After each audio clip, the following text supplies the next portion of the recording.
meeting for December 4th, 2018. Madam Secretary, please call roll. Ms. Cassavon? Here. Mr. Lauren? Here. Mr. Richardson? Here. Mr. Richard? Here. Mr. Willie? Here. Mr. Davis? Here. Mr. Baggert? Here. Mr. Fitzmaurice? Here. Mr. Doherty? Here. Mr. Drum? Mr. Randolph? Here. Okay, please silence all phones and electronic devices. If you don't like the decision of this commission, we have appeal cards up in the front here, as well as we have speaker cards in case you want to speak about one of the cases tonight. You'll have 10 minutes on each side and 5 minutes for rebuttal for each side. Once you're...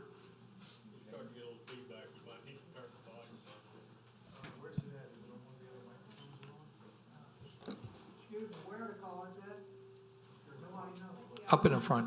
Let me try this. Turn this down.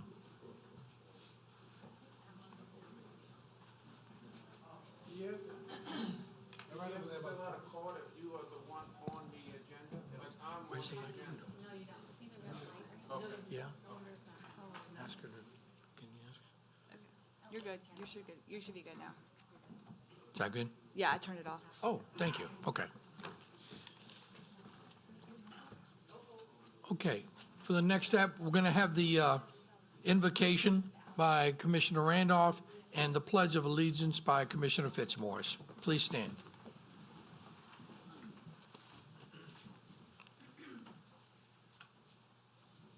Our Father, once again, we come to you as humble as we know how to thank you for all the blessings you bestowed in our lives. You've granted us your grace and mercy. You've given us joy even in the time of sadness.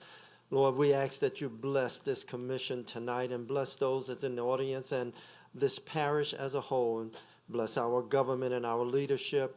And Heavenly Father, a special blessing upon President George Bush family. Lord, be with them.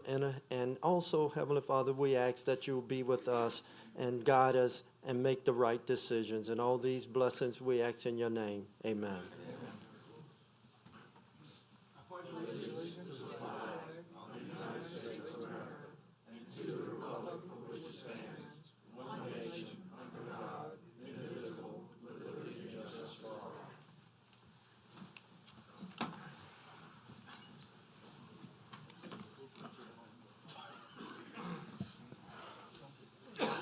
Okay, we have to look at the last couple of minutes for September. We must have forgot this one a couple of times ago. So has the commission had a look at the approval of the September 18th minutes? I'll take a motion to approve. Commissioner Doherty. Mr. Chairman, I'll make a motion to approve, but I'd also like to put a request into staff that they list all of the staff that's here, including the legal folks that are here. On the minutes, I think it just has generally Helen for the zoning, and I don't know who was on the, well, I hadn't looked at planning yet, so. But if we need, we've got 3 legal people here. We got Helen, so and secretary, so we need to have those spelled out, in my opinion. But I'll make a motion to approve. I have a motion to approve by Commissioner Doherty. Commissioner Fitzmaurice. I'll second. With a second by Commissioner Fitzmaurice. Any more discussion? If not, please vote.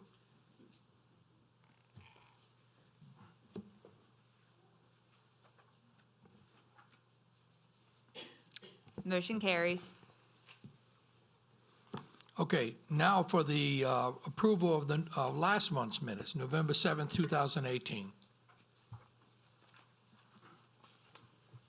Commissioner Doherty. Motion to approve, sir. Motion to approve by Commissioner Doherty. Commissioner Fitzmaurice. Second. Second by Commissioner Fitzmaurice. Any more discussion? If not, please vote.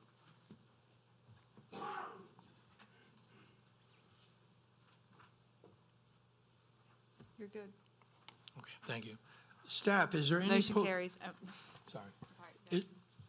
Did we have every vote? Everybody voted. Okay, good. Staff, do we have any postponement of cases or withdrawals? Yes, Mr. Chairman. Number 1 on the agenda, 2018-1134 ZC. Okay. The- Postpone, yes. The next one, number 2 on the agenda, 2018-1135 ZC. And also number 7 on the agenda, 2018-1265 ZC. Those three? Yes. Okay.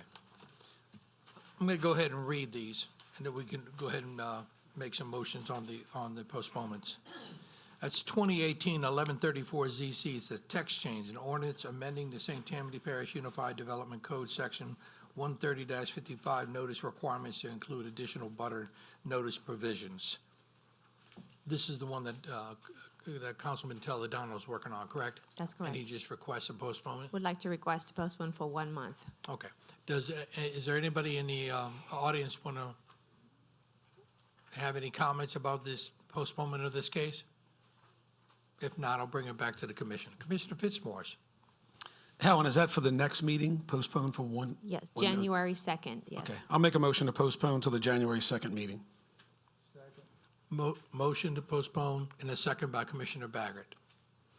Any more discussion? If not, please vote.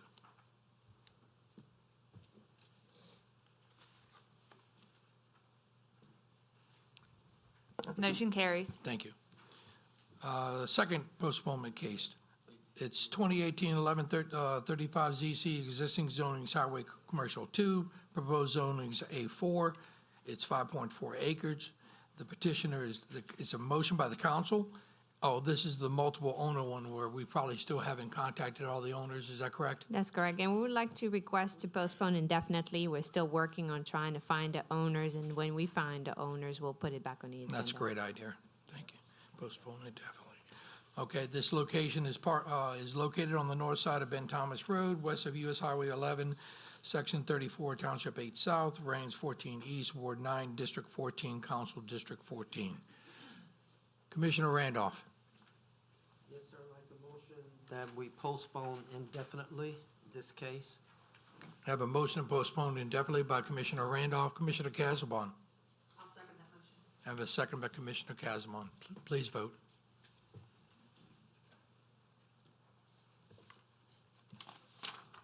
Motion carries.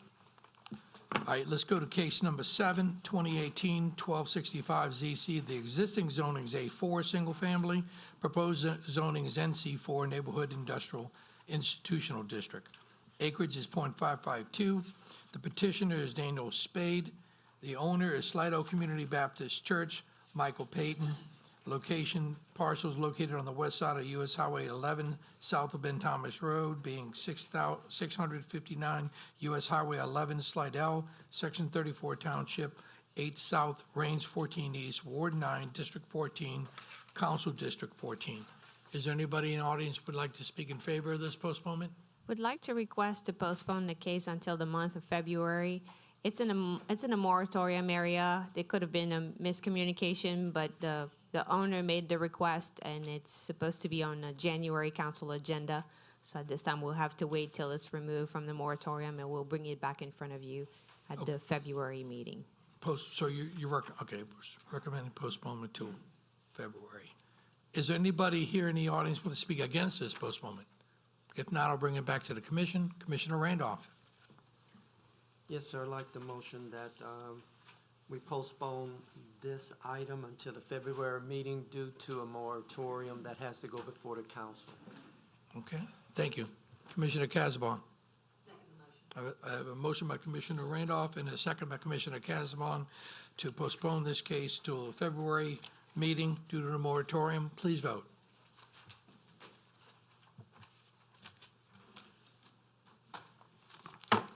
Mr. Richardson, would you like to vote?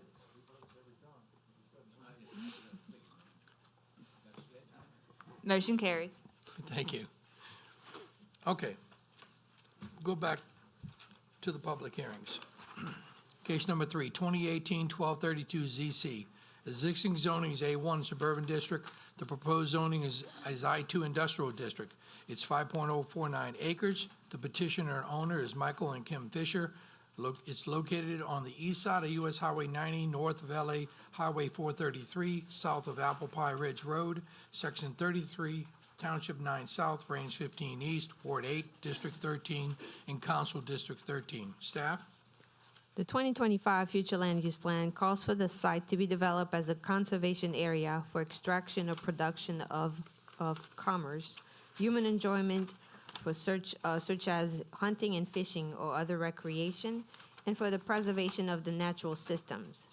Staff feel that there is no compelling reason to recommend approval, considering that the site is surrounded by undeveloped land, zone A1 suburban on the north, south, and east sides. And at this time, staff would like to recommend denial of the request to rezone to I2. Okay, is the petitioner here for this case? Yes, sir. Please come on up and state your name and address, please. You Pull might your want- microphone you might to you, wanna pull the please. microphone. Slidell, Louisiana, 7046. Do you have it all? I know it seems like it Yeah. just popped. 33 Treasure Isle, Slidell, Louisiana, 70461. And why are you requesting the I2 industrial zoning? First of all, I'm 64 years old and I've been living at Treasure Island since 1958. My dad bought it when I was 4 years old. And now I am kind of don't want to live on a lake anymore. And that piece of property, which y'all looking at there, is the map I've been looking at now since my adult life. I've always loved that property. And believe it or not, I've been wanting to buy it forever. Finally, unfortunately, the gentleman who owned it passed away and his wife sold it to me. And if you look at that piece, that's 5 acres. And if you look on the next page, you'll see that there's another piece of property adjoining that, that's not adjoining, but close to it, that is 8.37 acres. Do y'all see that? Yeah. Okay. And do y'all see the property in the middle of those two properties?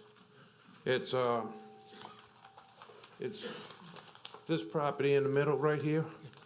I have just recently got a purchase agreement to buy that property as well, so I will have a total of about 22 acres there. And I'm going to the active sale for that middle piece of property Friday. So, ladies and gentlemen, what I'd like to state is, recently I have bought 3 deer feeders, I bought a fish feeder, and I am going to live on that 5 acres. And I am going to request in the future, I'm not living there yet, I'm redoing the house that's there, and I still live at Treasure Island, so we upgrading. And when I sell Treasure Island, I will move there permanent. And that building, that place does not have any type of storage building or warehouse, I guess you could say. And it's basically that piece of property, if you look at it on the internet or a global map type deal, it's completely open to development within a mile of every direction. It's all wilderness. And what I'm wanting to do is, if this lady would agree, get me a license to build me a warehouse or a garage, say about 60 by 60, so I could keep all my toys in, all my things that I have accumulated my whole life. I'm on disability from St. Bernard Parish Sheriff's Office. I had 32 years with them, and I had 22 years with Murphyville. I'm retired from all of that. So I want to build myself a building, and while I'm doing so, I wanted to try to get somewhat of a commercial license. So in case I wanted to sell something or build something that I may want to sell, I'm not in violation of any law with the parish. I am basically a backyard machinist. I have a lathe, and I have a mill, and I have a brake, and I do make parts for race cars. I'm a drag racing nut. So over the years, Me and a friend of mine, we make race car parts, and the driver of my dragster is extremely talented. From time to time, we'll sell a piece. And we're gonna move, I wanna move my lathe and my mill and my brake and my welding machine from St. Bernard Parish, where it is now, and place it on my property that I'm gonna live here. So I visited with this lady about a month or so ago, 2 months ago, talked to her. And I said, what can I do? And well, she said, I-1 with, she was talking in neighborhood such as I-1 with a rural overlay. In case I wanted to grow plants, I always said I wanted to make my fortune selling garlic. But, so I want to be a garlic farmer as well. So she said, well, put the rural overlay. I don't even know what rural overlay means, but she suggested I put that. If I would have known that these pieces of the property would have been subject to all of this stuff in this, I don't know if I would have went, I would have questioned it. Then first I'm hearing about this stuff concerning outdoor and sportsmen actually I got this letter today. It came in the mail today. And I tried to call today about 3 hours or 4 hours ago to find out, and I was not able to get through. I guess everybody's busy on the phone tonight because of the meeting.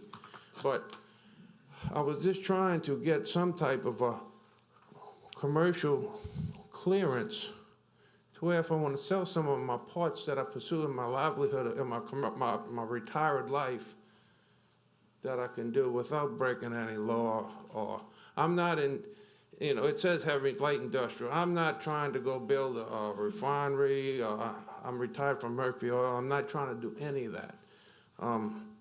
If it was like, she asked me what she thinks it would have been, and I said, I think it would be considered like a little small miniature indoor machine shop, not an outdoor machine, nothing where you would pass by and see any type of, it would look like a warehouse that you'd see in Folsom, for example, horse barn. That's what it would be that I'm looking for. And I don't want to, I'm 64 years old, retired with a bad back, and I got a concussion in my head all the time. I live with a headache, and I just want to try to get some type of a compromise to where I can get me a way I might want to sell a part or two. And second of all, what I'd like to state is, first of all, what I'd like to ask is, what does the word in there mean in the first, it says something about extracting, where is it? Let me go back to the first page. There's a question I wanted to have answered that I don't understand. It says, petition is requesting, let's see. It says something due to extraction or production of commerce. Such uses may include such activities as extraction or production of commerce, semicolon. What does that mean? Can y'all explain that to me, please? I don't know what that means to be able to address that.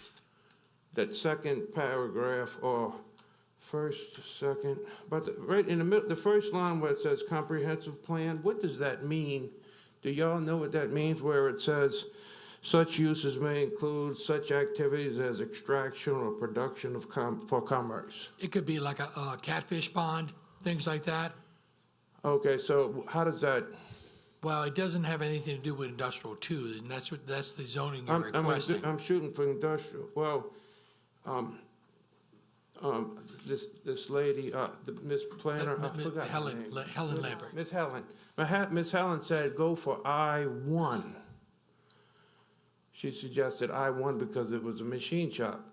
And something else I would like to let y'all know, in case y'all do not know, if y'all would look on this page right here, that this property, see this canal right here? This canal actually extends to right here. That's all water grass right here, okay? So it don't look like water. It's all full of water hyacinth during this picture. But this particular triangle right here was a shipyard prior to Katrina. It blew away for Katrina. It was Edwin Mullen, and his son, Lil Ed Mullen, who ran that shipyard almost as long as I can remember. I'm 64. So it's somewhat, and he blew away, and he was not of funding to restore his shipyard after the storm, and y'all had a rezoning within the last X amount of years. I don't know when it was. But since he never maintained his commercial or industrial operation shipyard, it went to the zoning that it is now. And he tried to get it back, and they said he'd have to go through this rigmarole to get it. That's correct. But they said if he had just paid his monthly or yearly fee as a shipyard, he would have been able to maintain the zoning. So I'm just, in response to the letter that she wants to, based on the 2025 outlook, make it, keep it rural, et cetera, et cetera, et cetera.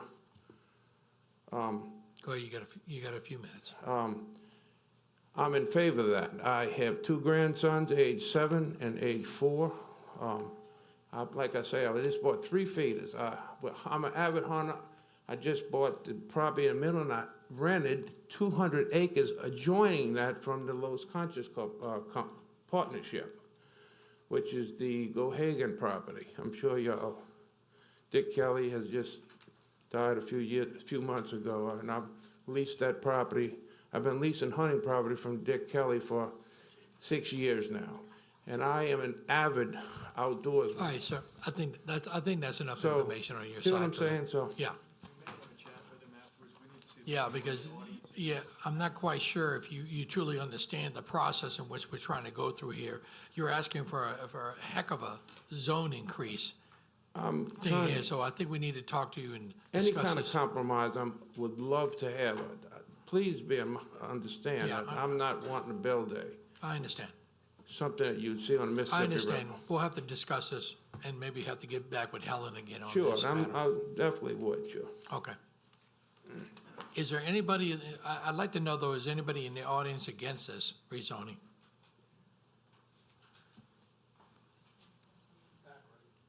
Please come up and state your name and your reason for against this I-2 rezoning.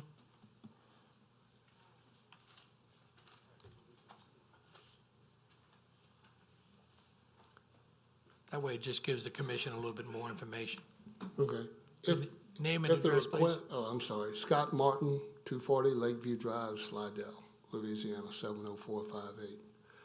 If the request would make sense, maybe not, but once you change it to industrial, anything goes, you know? Yes, sir. Anyone can build a metal building on their property. I don't think it needs to be industrial. That's all. Okay, thank you. Anyone else? I'll bring it back to the commission just for discussion. Commissioner Baggett.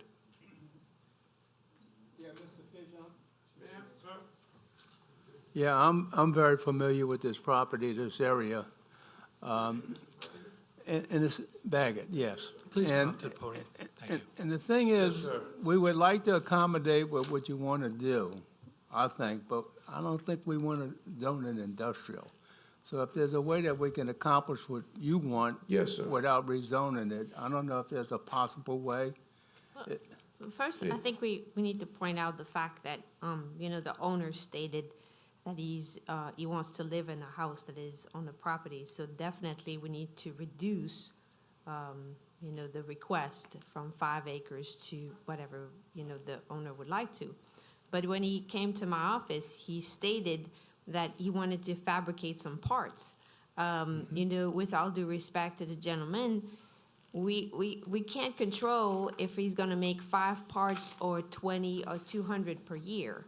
So once you start talking about fabrication, then it falls under the I-2 industrial zoning, and that's the reason why he applied for that. As it was stated, there's no objection, or he's allowed to build a garage or an accessory structure on his property not exceeding 50 by 50.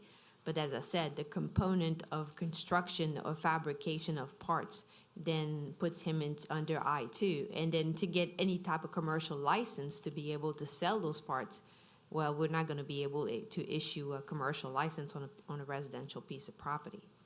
So at this time, maybe there's a way to reduce the request in acreage, or I'm not exactly sure if there's any other option at this time.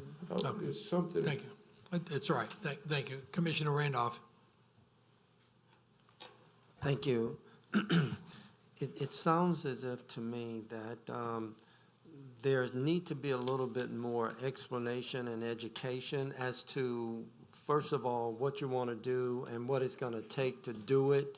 And what I like to do, I like to make a motion that we agree with staff and have him to go back and meet with Ms. Lambert to discuss some other options. Are you saying you're making a motion to deny? Or are you saying you want to make a motion to postpone? To postpone. Okay. Subsequent to meeting with staff, Ms. Lambert and the staff, to discuss even further some more details concerning, you stated a number of things, and Ms. Lambert has already brought it out. You said you wanted to put a building there, then you make race car parts. And, Yes, well- and then you also said you like to live there, and that's will be. commingling. That's commingling some things, and I think Ms. Lambert could be best to be able to help you with identifying what you really need, and bring it back to us. So I like to postpone. I could carve it, No, if you we could- wanted to, we could carve a piece out. Or No, I wanna you understand, accommodate. we don't believe you fully understand the process in which you're trying to go through. So I think the best thing for you to do is postpone this till next month. In the meantime, you can talk to Helen and see exactly what you intend on doing with this, because I can tell you right now, this I-2 rezoning is not gonna happen. Well, let's can that. And Well, again, this is not the time and place to barter. So Okay. the best thing for you to do is to go ahead and postpone it for a month, come to a conclusion with the assistance of the staff, That's and what I then you can wanna bring do. it back. Okay, so Yes, sir. you'd like to go ahead and say you'd like to make a motion to postpone as well? I would like to make a motion to speak with Ms. Helen to correct any misconceptions that I Okay. have. If I don't even pursue Okay, the business that I'm shooting for, maybe I could just cancel that and come up with Okay. something else to do. all right, Commissioner Randolph has made a motion to postpone. I have a Commissioner Fitzmaurice. I'll second that, and I'll also advise Mr. Fisher, right? Yes, sir. You said you're about to buy that acreage in the middle? Yes, sir. I'm gonna On have fr- 20-something acres. Right, so to the point of postponement, I would then, once you acquire that property, come back and sit with Helen, and it might be that some portion is where you live, some portion, something else happens. But once you have it all together, I think it'd be a good time to come talk to Helen, and she will give you the best advice she can Yes, as to what you want to do. I know Miss Helen Now, met with it let me just say, two but it might be what you want to do is not possible in this area. Just understand that. She'll advise you as best she can, but it might not be possible, so just keep that in mind. But I'll second the motion. Okay, and Commissioner Baggert, do you have any more discussion? No. Okay. I have a motion to postpone by, I have a motion to postpone by Commissioner Randolph with a second by Commissioner Fitzmaurice. Please vote.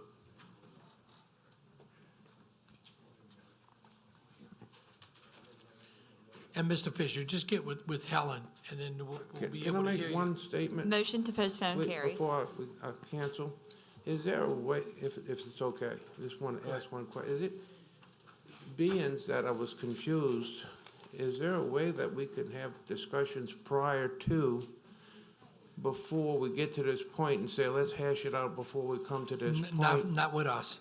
No, Not with with us. the- You'll have with to the make parish discussions. government, like You'll Ms. have to Ellen. you'll have to get with Helen, set up an appointment, and she'll help you. Yes, ma'am. Okay. Okay? Thank y'all. Sure, thank you.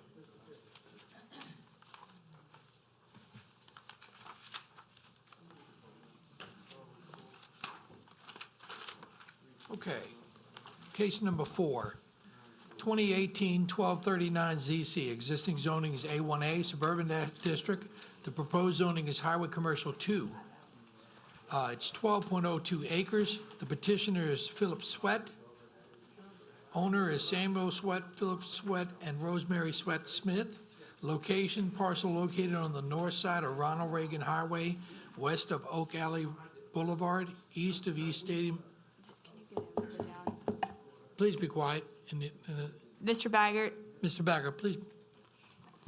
West of Oak Alley Boulevard, east of East Stadium Boulevard, south 29, Township 6 South, Section 29, Township 6 South, Range 11 East, Ward 3, District 3, Council District 3. Staff comments?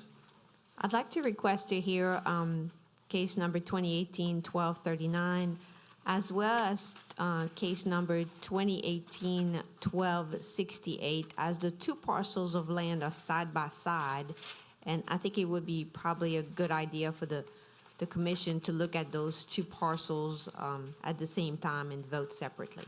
So basically listening to 3 different cases, but Just or 2? two. It's 1239 and 1268. 1239 and 1268? Which is case number 9 on the agenda. Okay. So let me go ahead and introduce case number 9 then. 2018-1268 ZC, existing zoning is A1A. Proposed zoning is highway commercial 2. It's 1.94 acres. Petitioner is Sweat Living Trust, Philip Sweat. Owner is Sweat Living Trust, Philip Sweat. The location, the parcel located on the north side of Ronald Reagan Highway, east of Oak Alley Boulevard, Section 29, Township 6 South, Range 11 East, Ward 3, District 3, Council District 3. Is there a petitioner here? Staff, do you have the same comments? I'm sorry. Staff's comments on that one as well? Yes, I'd like to explain both cases Okay. at the same time. Okay. And I'd like to invite you to take maybe the two maps and look at it side by side because it is two parcels of land. We have two requests here to rezone to HC2 Highway Commercial. The 2025 future land use plan calls for the area to be developed as a planned district with a mix of commercial uses and conservation area. Staff is not opposed to the request, considering that the site is located along a heavily traveled corridor and is abutting commercial and industrial uses on the south and west sides of the site. However, staff feels that a less intense category of commercial zoning would be more appropriate for the rear half of the site, considering that it is directly abutting single-family residential subdivision. And so basically what I'd like to show you is that the parcel in question, the 12 acres, is abutting a PUD. Directly in the rear, you'd have, single-family residences. Also, if you look at the parcel next to it, the 1.94 acre that is requested to be rezoned to HC2, has a depth of approximately 325 foot deep. So maybe we'd like to suggest to have the front rezoned, the front 300 feet rezoned to highway commercial, and consider having the other half of the parcel of land, 12 acres, to rezone to a lower zoning category, which would be less intense, considering that it's directly abutting a planning to development, and it's going to be developed with residential uses.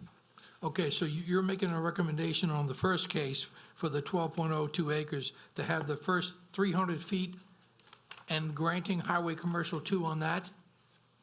And then in the rear, a lower density? Yes, and for the 1.94 acre, we're recommending approval of the request to HC2 Highway Commercial. Okay. Does everybody on the commission understand that? Because you can see how both pieces kind of intertwine. It looks like an L, basically. Okay? Yes, sir, and your name and address. My name is Philip Sweat. I'm one of the owners and the owner of the second piece, the 1.94 acres. I'm at 2032 Ronald Reagan Highway, Covington 70433. I kind of oppose the 12 acres of dividing it up It's a pretty deep piece of property. We wouldn't have any access to the back part of it. It'd have to be subdivided. If we're hoping to put it up for sale and to sell the whole thing and be finished with, or break it up in smaller tracts, whatever the market calls for. We were told that on Collins Boulevard, they're building a multitude of traffic circles and it's affecting about 15 businesses that need to relocate. And we thought that this might be a good time to put it on the market and try to sell it to get someplace to move. About going with a lesser commercial, and it's a deep piece of property. It's a wide piece of property. It'd be kind of hard to break it up. On the east side of Oak Alley Meadows, they own a commercial piece, and then pretty much where my brother is and the bank and Ernie Otan's place, it all butts up to Oak Alley Meadows now. So it'd be the same thing. It's all zoned HC2, and we'd like to keep the whole thing the same if we could, if possible. Okay, is there anybody in the audience want to speak in favor of this? Anybody want to speak against this rezoning? If not, I'll bring it back to the commission. Commissioner Casabon. Yes, he's correct. This parcel's been here and been in this family, but we do have the extension of the Oak Alley. They just broke ground doing the driveway, it looks like, to that. In order for them to do that subdivision, I believe we had to put in, like, for their recreation, it's going to be ponds and things like that. What I'm getting to is that this area, because it's like a blank slate, it can be developed, and I do see it developed more as commercial rather than keeping it for home sites, because actually we have enough home sites on that stretch when they finish. They have Oak Alley and, like I said, this extension of Oak Alley. And we do have commercial all the way down except for the front, I don't know how many feet from the, I think it's the EMT's building Right. to that, and it's. They have either 3 or 6 acres there, and then my Yeah, brother and has an then acre, and then the over. bank has about 3 acres, so it's. But the point is that I think this can be used as a HC2 to develop it with a plan that would be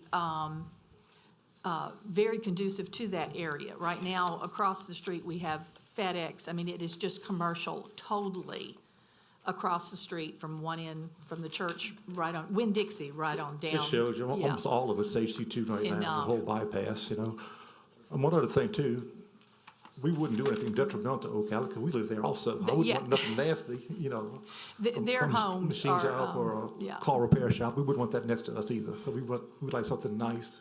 No. We'd like to create some jobs, nice paying jobs, rather than minimum wage jobs at a fast food place or something like that, Yeah, I'd ask him about the how much frontage and stuff, but. It's about 650 feet. What I guess I'm trying to say is I could see it more productive being the HC2 than leaving it for home sites. It's like I said, I feel like we went through trying to put in the extension to Oak Alley, that I would rather have commercial there close to the homes than, having to leave the area. And like I said, this is like a blank slate that you could really design some nice businesses and stuff. I'm gonna make a motion to approve. So you're making a motion to approve the 12.02 acres first? Yes. Okay. Commissioner Richard. Thank you, Mr. Chair. Mr. Sweat, actually, I'm not in disagreement there. I think this is exactly what needs to be there. It needs to be highway commercial. You're butting up against City of Covington land that's zoned very similarly. I get that. The only concern I have is that we're going to butt up against residential, and I feel like we need to have a buffer. You're going to put it on the market. You don't know what's going to go in there once it's HC2. It's going to be a business. I understand that. That's great. But saying that you want it to be great because you live there, once it's out of your possession and you don't own it anymore, it's going to be what the underlying zoning is. I'm still good with HC2. I just would like to see a buffer across the back. What because kind of we- width you talking about? 50 feet, Well, 25 feet? I think that's subject to discussion right now, but if we have. 25, just not to interrupt, but 25 would be the required because it has Right. to reflect what the residential buffer is, so it would be 25. And I don't know if that's, I mean, do we typically put HC2 up against residential when we have a blank slate and with a 25-foot buffer? I would, Well, Can Oak Valley reciprocate and do the same? I guess that part- what we were suggesting originally is maybe rezone the first 300 feet to HC2 and maybe go into a lower zoning category in the rear to an NC6 or HC1. what's the depth of the property? I think it's 600 feet, 680. 650 feet, something like that. I'm not 680 talking, I'm not feet. talking anywhere near 300 feet or half of it. I just need we need to make sure we leave some sort of a buffer in the back. Now, whether we leave it as a no-cut buffer that you agree to by some sort of deed restriction, or we have a lower zoning for, up against it, which means the property would have two zones on it, okay? And you probably don't want that. But you can understand, you know, our job here is to not only promote the commercial development, but to protect the people. So is there some sort of compromise here that we could come up with? I would agree to 25 feet. Well, 25 foot you can- have to do by law. That's not really a compromise. I'm thinking something a little bit more than 25 feet. Can Oak Valley compromise too with 25 feet? Well, that PUD's in place and it's already, I mean, it's zoned correctly. You're the one that's asking for a zoning change. Right. I'll wait, before I second that motion, because I really don't have a problem with the HC2. It's appropriate. I just want to protect those people that live back there, and Understand. I'll see what some of the other commissioners want to do. Commissioner Drum? This road that runs between your two pieces of property, is that a private road or is That's that? our private road. Private road, We okay. put a 60-foot right-of-way when we sold the farm just to protect our driveway. Okay, so once you sell these two pieces of property, whoever buys that property will own that road? No, because there's 3 families that live on that road. My brother and my sister live behind my house. Okay, so, but you have, It's a separate piece. It's not in my property, my 1.94 or the 12.02 acres. It's a separate. so it's a neutral dedicated zone road. between the two? That's correct. Okay, that was my main concern. Yes, sir. Commissioner Lauren? And I'd also like to point out that we've agreed to give a CLECO right-of-way to Oak Valley too for access to the power for their sewer plant and everything. So if they can work with us, we'll work with them, you know, kind of. Yeah, Mr. Sweat, it's up to the commission now. Let the Commissioner Lauren speak. Okay, thank you.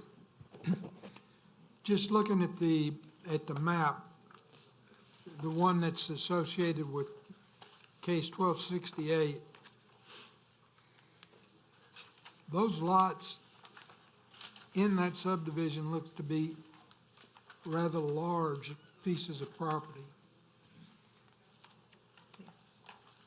And I think a 25-foot buffer, I'm like Todd and Ms. Casbaum, I don't have any problem with the commercial on the front, on the highway. That's where it belongs. I do have a problem if your house was that first house that was there and all of a sudden you sold it and somebody put in a truck stop. You wouldn't be a very happy camper. And I think a little bit more than 25 feet buffer. But you're talking about 3 acres. That's a lot. No, I'm not of valuable talking about property. 3 acres. I'm talking about instead of 25, maybe 50 feet. Okay, I'll agree with that. Something of that nature. Right. And leave it with a no-cut provision. So you make a buffer between the two. It's a pasture. Yeah, there's no trees, it's just clear, Well, yeah. It's then maybe pasture there right now, should be but we can just let it grow up, you know? No cut. That's the sun. I'm sorry. So 50-foot buffer? I'm sorry, sir. That's her son. Thank you. okay. I think it would be appropriate if you did that. I'm looking to try to protect the people that made substantial investments in those houses along that road so that somebody doesn't come along and do the right thing on the highway, but the wrong thing for them, Right. okay? One of the owners here, Jeff, you have any objections to what we're trying to do? Dale, do you have any objections to what we're trying to do? I mean, you're one of the owners, aren't you?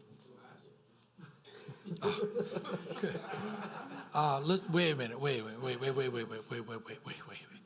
Commissioner Lauren, are you finished? Yes, sir. Okay. Yes, sir. Jeff Shane, Jones Fussell, P.O. Box 1810, Covington. I represent the developer next door. You sold the property to us. We're not agreeing to anything. No, I didn't know if you had any objections to what we're trying to do. No, I don't have any comments as to what you're No trying to do. I comment. wish you good Right. luck. But if I remember correctly, you took some nice green money when you sold the property to my clients. We're not about to put a buffer up on our property at this. okay. Commissioner Fitzmaurice, you have the floor. Ms. Cal, did you want to, maybe, are you going to change your? I'll yield to you if I think you're going to add something. Yep. Commissioner Casabon. Okay.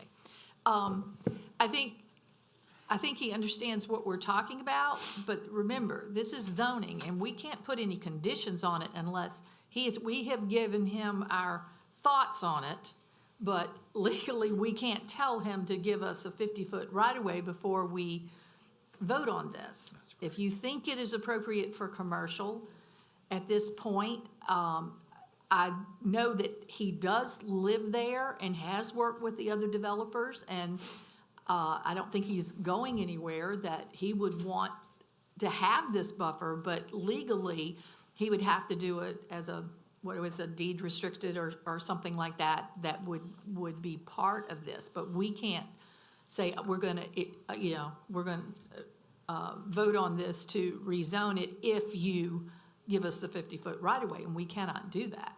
Mrs. Casabon? Yes. You're welcome to make a motion to leave 50 feet zone A1 or A1A. We can do that. You could do Okay. that.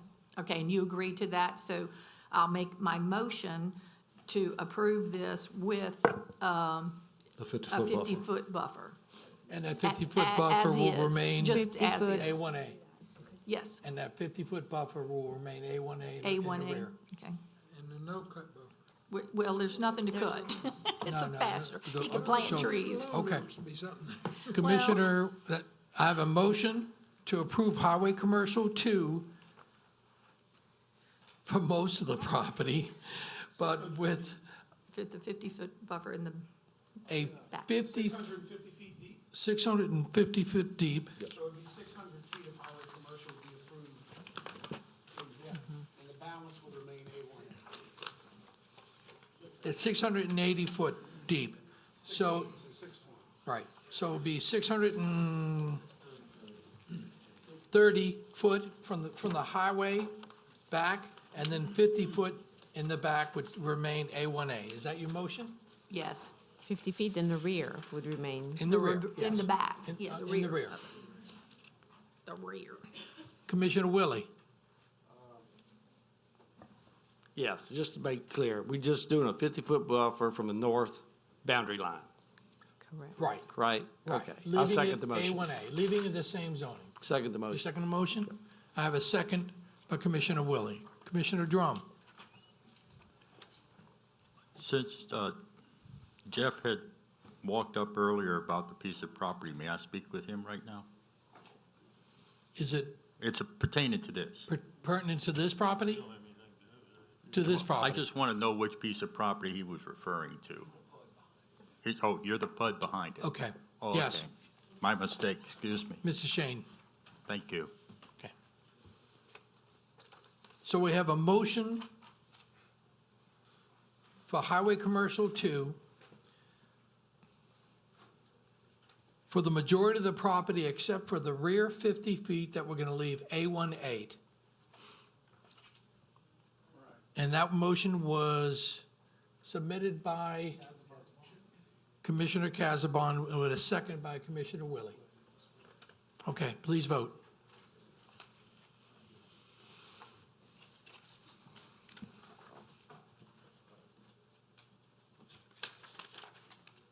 Mr. Richardson? Motion carries. I think that's appropriate for that area. Now we'll go ahead. Thank you all. And discuss the next piece of property next to it.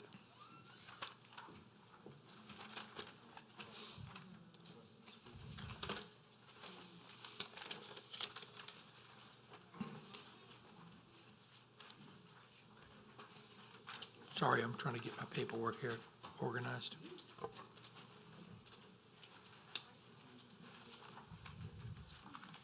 It's case 1268. Case 1268 ZC. Is there a representative there? Oh, yes, yes, sir. Yes, sir. We own 4.94 acres total, and I'd just like to have the highway frontage of the 1.94 converted to the HC2 also, and keep the remaining 3 acres in the conformance with the A1A, where our residence is. And of course, you own the property I behind own it. the property. You- It's right. buffered by the 60-foot road right away, he mentioned earlier, and a drainage canal on the other side. Okay, So it's all right. Is there anybody in the audience against this rezoning case? If not, I'll bring it back to the commission. Commissioner Richard. This one is easy. I move to approve. A motion to approve by Commissioner Richard, Commissioner Willie. And because the parcel's a lot smaller and there's no need for that buffer, I'll second the motion. I have a second by Commissioner Willie. Please vote.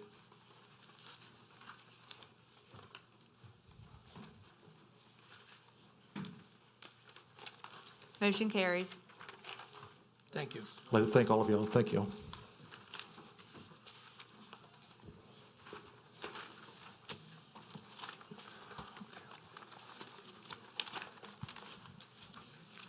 Case 5, 2018-1248 ZC, existing zonings A1 Suburban District, proposed zonings A2 with a manufactured housing overlay and a rural overlay. It's 4 acres. The petitioner is Elise Crovetto. The owner is Kerry Crovetto.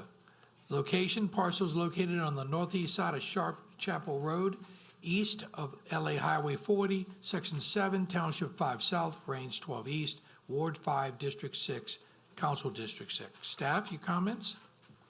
Staff does not see any compelling reason to recommend approval, considering that the site is surrounded by property zone A1 suburban, and at this time, staff would like to recommend that a request for A2 be denied. You're the petitioner? Oh, she is. Yes. No, I am. Your name and address, please? Elise Corvetto, 207 Bamboo Drive in Covington, 70433. Okay. And why are you requesting the proposed zoning change? Well, my father was with me, and he owns the land, and we were going to divide it. And I Oh, was so it's- hoping to build a house on the portion, the back portion of the land, and hopefully do that in the next few years. So for the 4 acres, I can see it here in the diagram, it's going to be basically split up into 2. Yes. Two acre parcels is what you want to do? Correct, yes, sir. Okay. Is there anybody in the audience against this zoning request change for the family? If not, I'll bring it back to the commission. Commissioner Willie. Yes, I have just one question. You mentioned that you was going to build a house in a couple of years on your parcel. Well, I'm gonna build a house right now. My Oh. house is, my name is Kerry Crovetto. I live at 2516 Fazio Road, Chalmette, Louisiana, 70043. And my house is up for sale. I own this property here, and I would like to build a house for me and then a house for her. Okay, that's why I was going to ask you, why the mobile home overlay then? Mobile home? The mobile home overlay is I in don't have a place. mobile home. It's We already can't in. build- Oh, it's already there, it's It's already in already- place, yeah. okay, yeah. I'll move for approval. I have a motion to approve by Commissioner Willie. Commissioner Casabon. I have a second by Commissioner Casabon. No more discussion, please vote.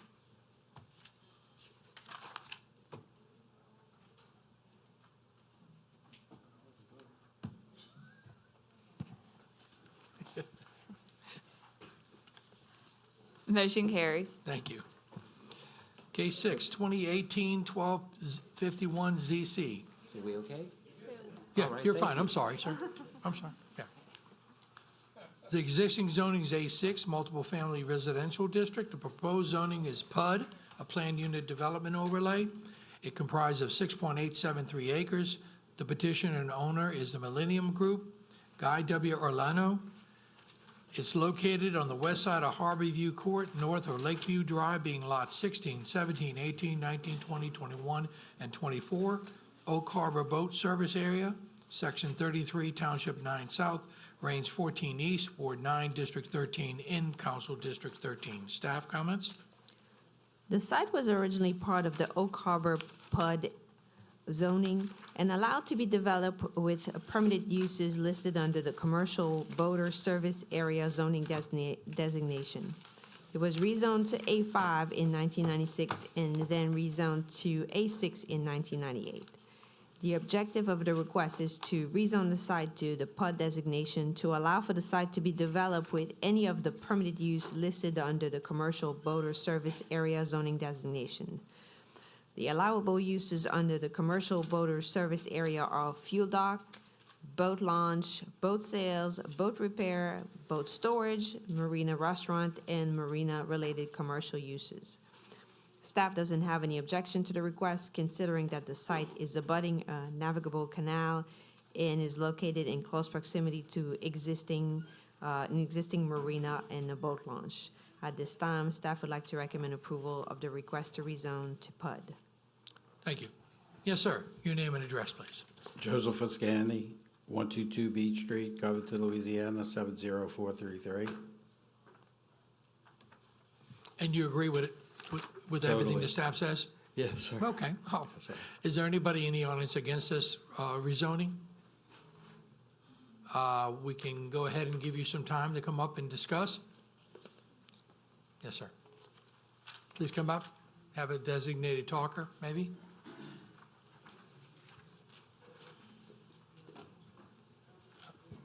I'm Bill Jobst. I live at 1544 Marina Drive. I'm representing the Marina Drive Homeowners Association. That's about 124 townhouses on Marina Drive. About 10 of those houses are directly across from the dock and in close view of the property that you're questioning. The rest of our townhomes would be affected by the noise that's generated by any activity there. The dock has been a sore point for owners of our townhomes for years. When the dock is in full swing, we get to enjoy the music from the dock throughout all 124 townhomes. So I hope that you strongly consider the impact that this is going to have on our property values and our quality of life on the street. Thank you. Thank you. Is there another? Yes, sir. Come on up and state your name and address, please.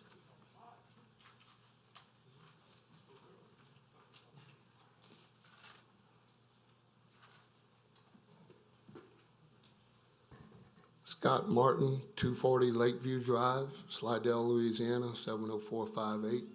I'm here representing the Lakeview Residents Association. Currently, they have boats stored there which leak fuel into in the canal. They have not been good residents at all. They don't keep the property up. The grass grows 4 or 5 foot tall. You know, it's an eyesore to say the least. And we already have a boat launch and a marina and a bar there. We don't need that. It should stay multifamily residential. We don't need to open the PUD. It needs to stay. A lot of people, we have a gentleman here tonight who's asking for rezoning for single-family homes. It's really turning around out there, and we want to keep it that way. We'd appreciate y'all consideration. Thank you. Thank you. Anyone else in the audience?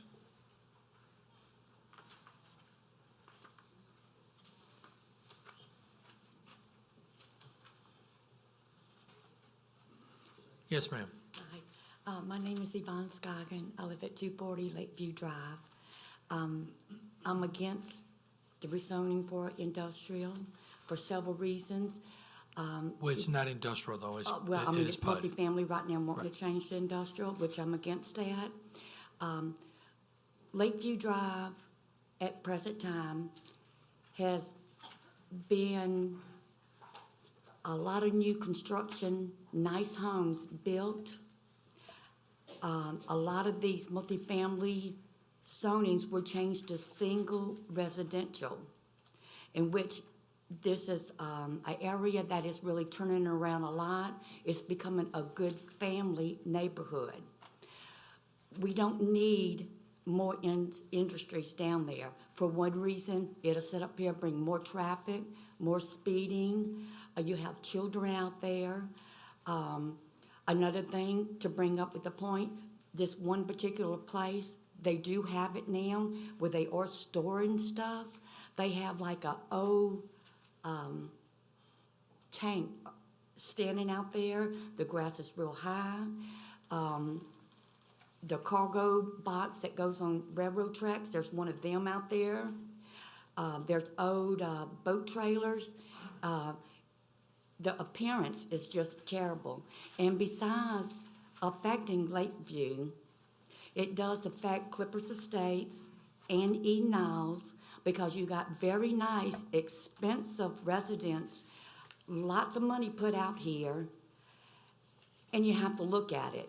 Even though there is a canal which backs up to all of these neighborhoods, in which I know at one meeting that was out here when some people, right, like I said, it's got new construction houses out there now that have changed from multifamily to single. At present time, you have at least 3 more houses on Lakeview Drive that are changed to single family from multifamily to make it very nice. And you have to realize too, when people come into Slidell, they're coming Highway 11 or I-10.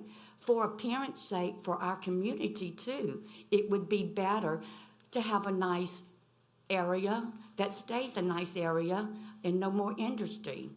And I don't even, honestly, I don't even know how this particular lot even has the right to even have a storage unit there, charging people to live there, to leave their boat trailers and everything there. You know, I mean, I don't even know if that's legal because they're not zoned to do that. So how are they doing that in the first place? That's my question. And that's all I have to say. Thank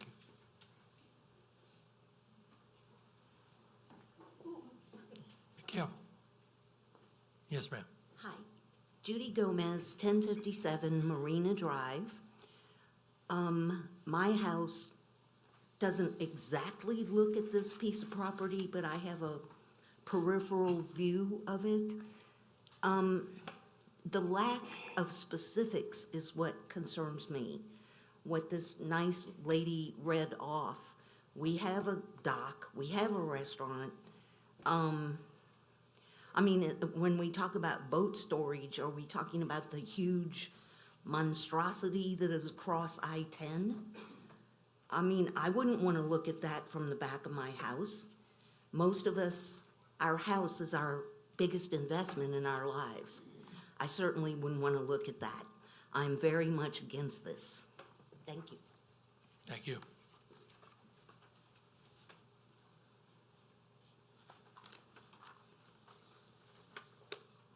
Yes, sir. Hello, my name is Jimmy Burns. I live at 226 Lakeview Drive. I'm here and I oppose the rezoning of this piece of property simply because infrastructure is not in place. If they zone it, or the zone gets changed and we have more traffic on the road we got, it's one lane going, one lane coming. People earlier had mentioned that there's children out there. We have wildlife, we have ducks, we have dogs, we have people backing in and out of driveways, we have beer trucks running up and down the road to go to the dock as it stands. We don't need no more commercial at the end of this road.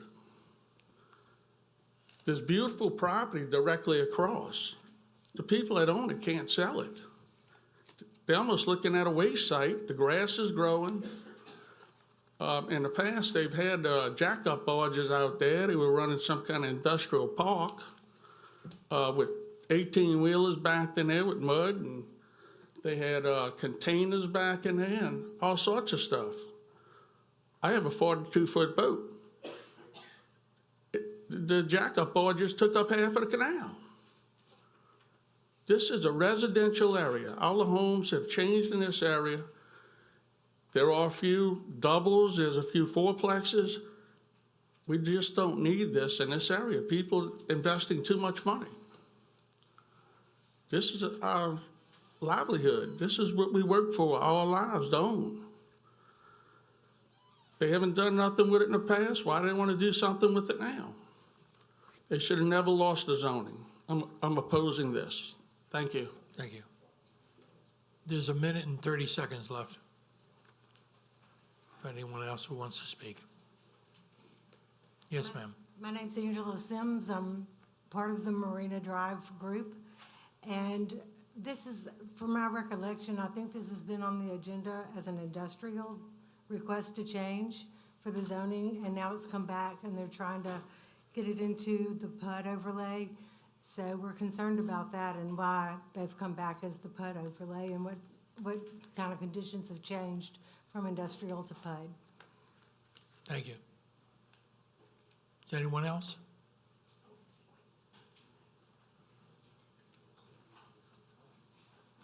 Yes, sir, you have 45 seconds.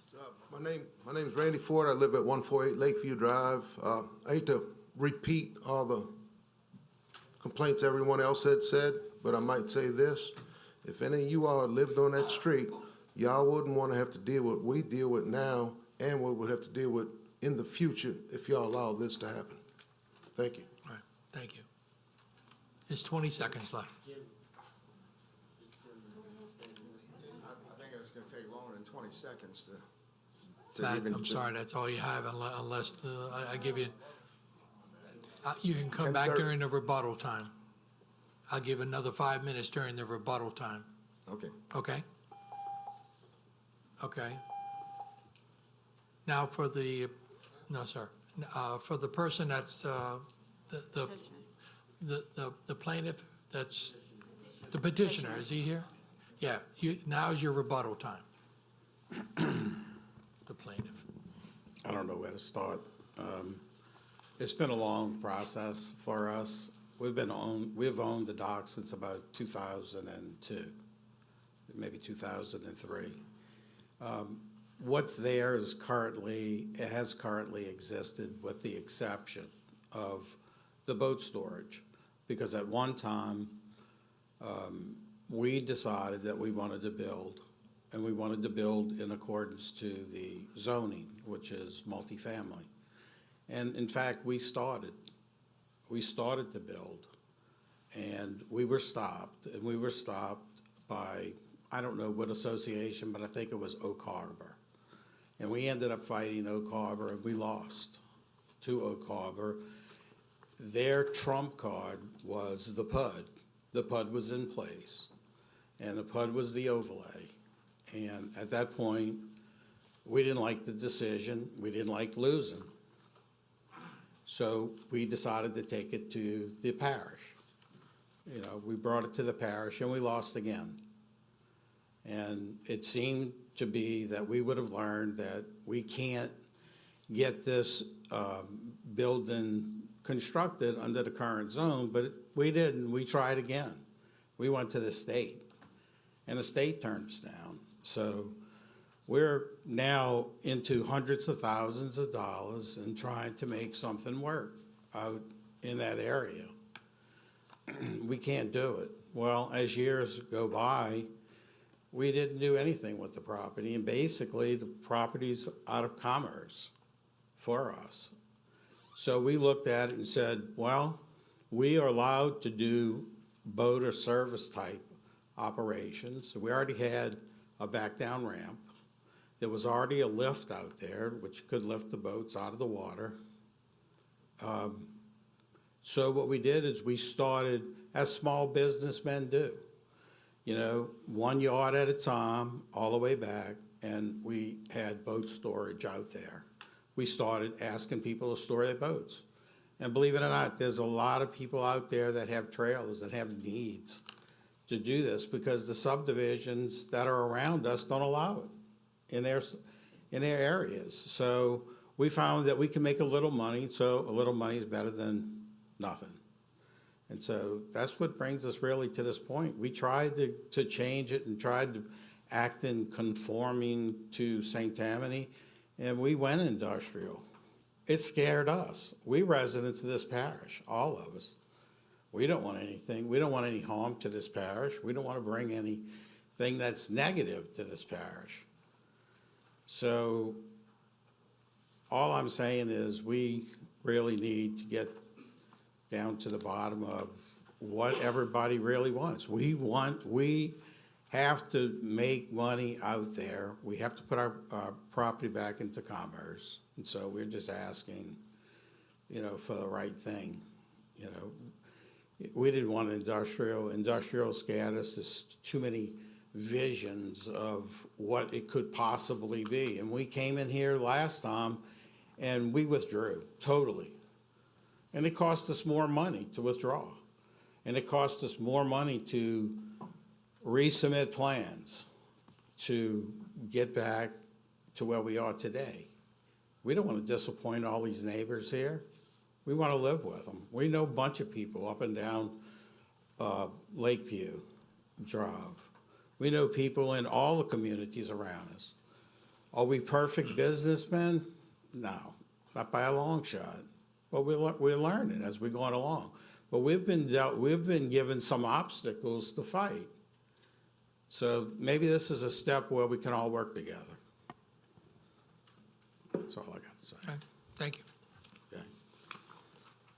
Mr. Chairman.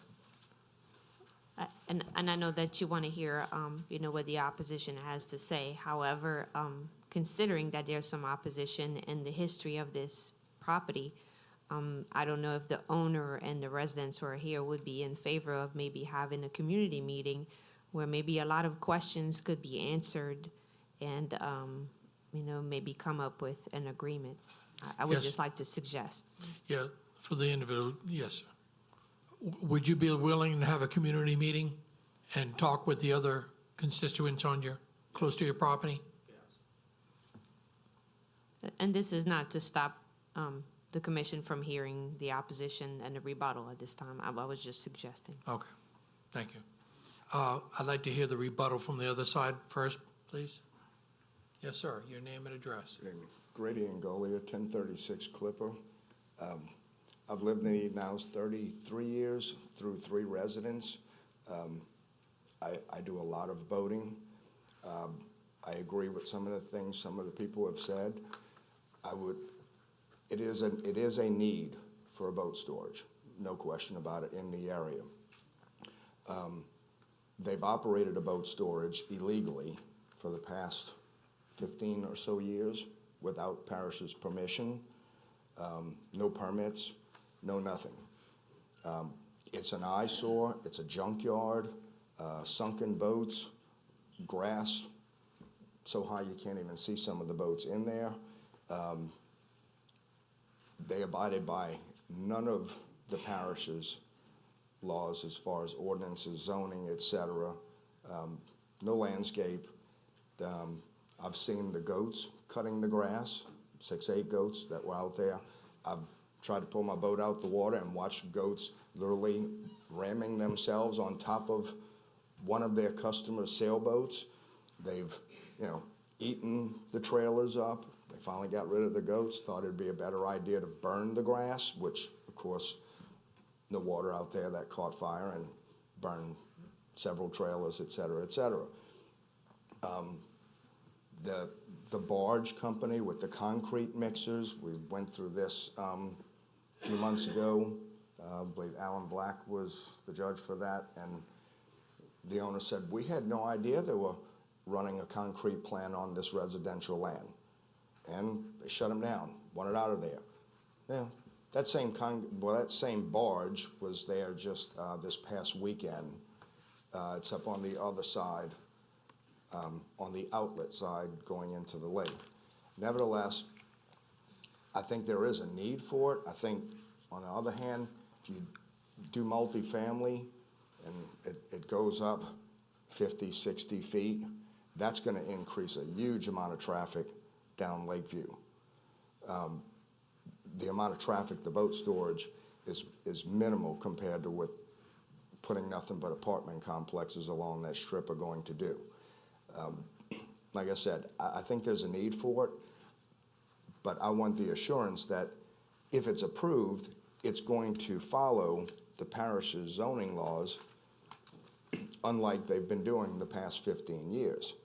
And like I said, it literally looks like a New Orleans East wrecker yard.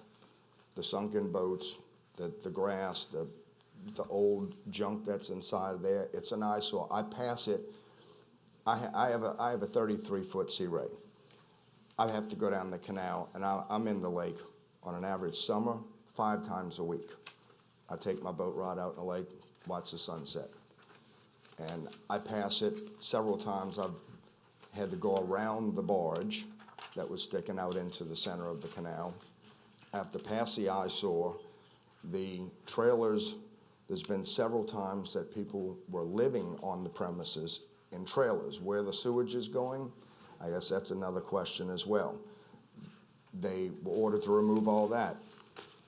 And within 2 months, there's currently, and I sent her the email today, there's another trailer there, appears to be a residence. And eventually they put up a black tarp across the front, across the fence in the back, which, you know, I guess hid the fact that people were staying in it. And it's like I said, I would want at the very least have the assurance that it's going to be done a certain way. I would definitely not like to see a boat storage that ends up like across the interstate, like Lakeshore, a gigantic building that would obstruct the view of the residents. You know, the Lakeshore thing, that's on a major commercial area. There's no houses around it. There's residents directly across the street, across the canal from that boat storage in the dock. So to put up, you know, a 50, 100-foot building to store boats and stuff, I'd be totally against that, and I don't think y'all would have a problem agreeing. If it was kept on the ground, it was kept clean, and everything was abided by it, I wouldn't have a problem. But like I said, they've been operating illegally for 15 years, and the parish has done nothing about it. And these complaints have been rolling and rolling along, and it just seems to keep going on and on and on. So. Thanks, sir. Thank you. For the petitioner, you still have about 5 minutes of your original time of the 10 minutes in case you want to continue your rebuttal. Not you, ma'am, I'm sorry. Do you have anything else to say? I have a question for staff. When it's requested to change the zoning from A6 to a PUD unit development overlay, aren't they supposed to have some sort of a drawing, some kind of a temporary drawing to show us exactly what they intend on doing? Well, not in this case because it's part of the Oak Harbor. It would go back into the Oak Harbor PUD, and it would have the designation of the commercial boater service area, which would allow the uses that are listed here. But they would still have to meet the parish requirements as far as landscaping, lighting, fencing, drainage, and everything. And you understand that, correct? We do. Okay, you And understand. at this time, you know, there was several violations, and, you know, right now, we're trying to handle it in a way where either it will be rezoned to a PUD, and they will have to meet the requirements, or it just will remain as is, and the property will have to be cleaned up, and everything will have to be removed. And if I'm not mistaken, you know, Mr. Olano is very well aware of those requirements. Yes. And you understand, I mean, obviously, it would be much better to have the PUD overlay, and you go ahead and have it all up to spec as far as the St. Tammany goes. We do. Instead of continuing having A6, and we have to keep sending code enforcement out. That's correct. We understand. Okay, thank you. Okay. With that, I'm going to bring it back to the commission. Commissioner Baggert.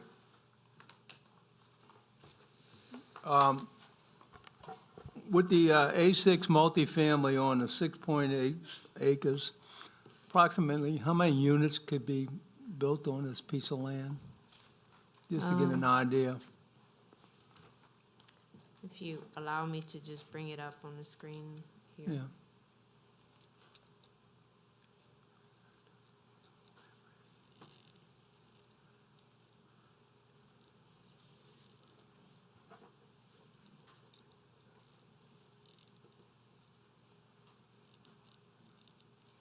The A6 multifamily allows for a maximum net density of 1 unit per 4,000 square feet. You also have to, remove all the required setback, So that's landscaping, and. approximately 10 per acre? Yes. So it'd be 60 units, right? Probably more like 70 units. Right? Less, considering that you have to meet Yeah. all the parking, landscaping. Right. So the point is that I don't think these people want 70 units there either. And with the current zoning, that's what could be built there, right? That's correct. Correct. Some multifamily apartments. Yeah. So my suggestion is they try to work out something where everybody can live with it.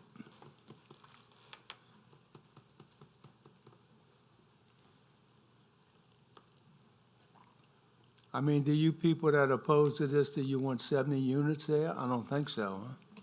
You gotta realize there's one way in and one way out on that street. I understand that, but the way it's zoned right now, somebody can put 70 units there. They could put 70 units there, but because of the problem with the sewer plant there, they'll never rent them out and they'll never sell them. Oh, So we better off keeping it like it is. okay. What? That is, Yeah, they don't even hold the deed. Commissioner Bagger, do you want to make a motion, or you just want to keep discussing? No, I have no motion right now. Okay. Commissioner Doherty. Thank you, Mr. Chairman. Helen, the designation of the PUD that goes back to Oak Harbor, the underlying zoning is what?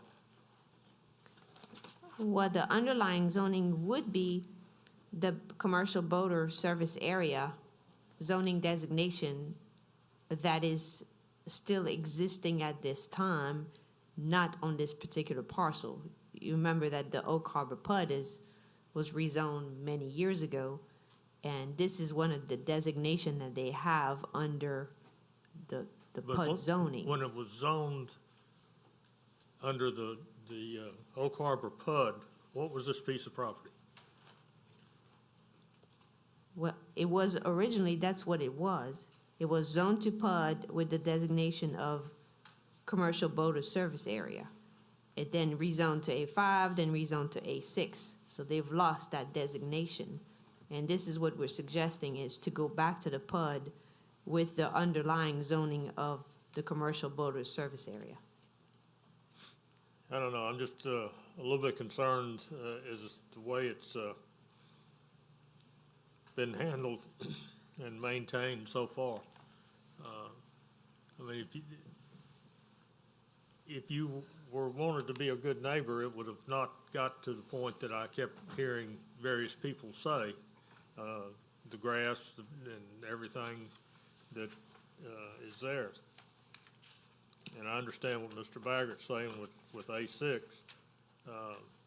But I mean, A5 would probably fit in there better, but that's certainly y'all's decision. I guess the question, before we make a decision and a motion, or a motion and a decision, is those of you that are against having this go into a commercial boater service area, are you willing to sit down and talk to Mr. Alano any further?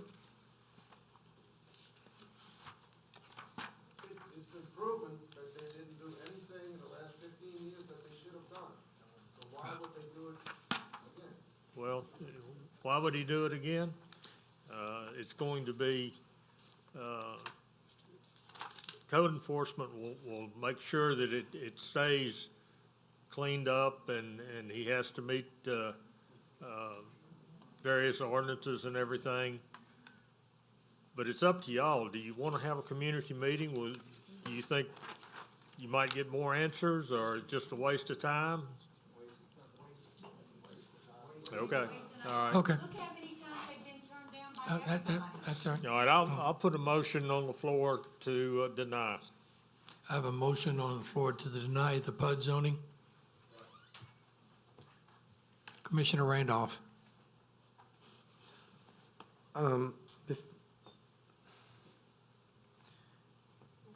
we always try to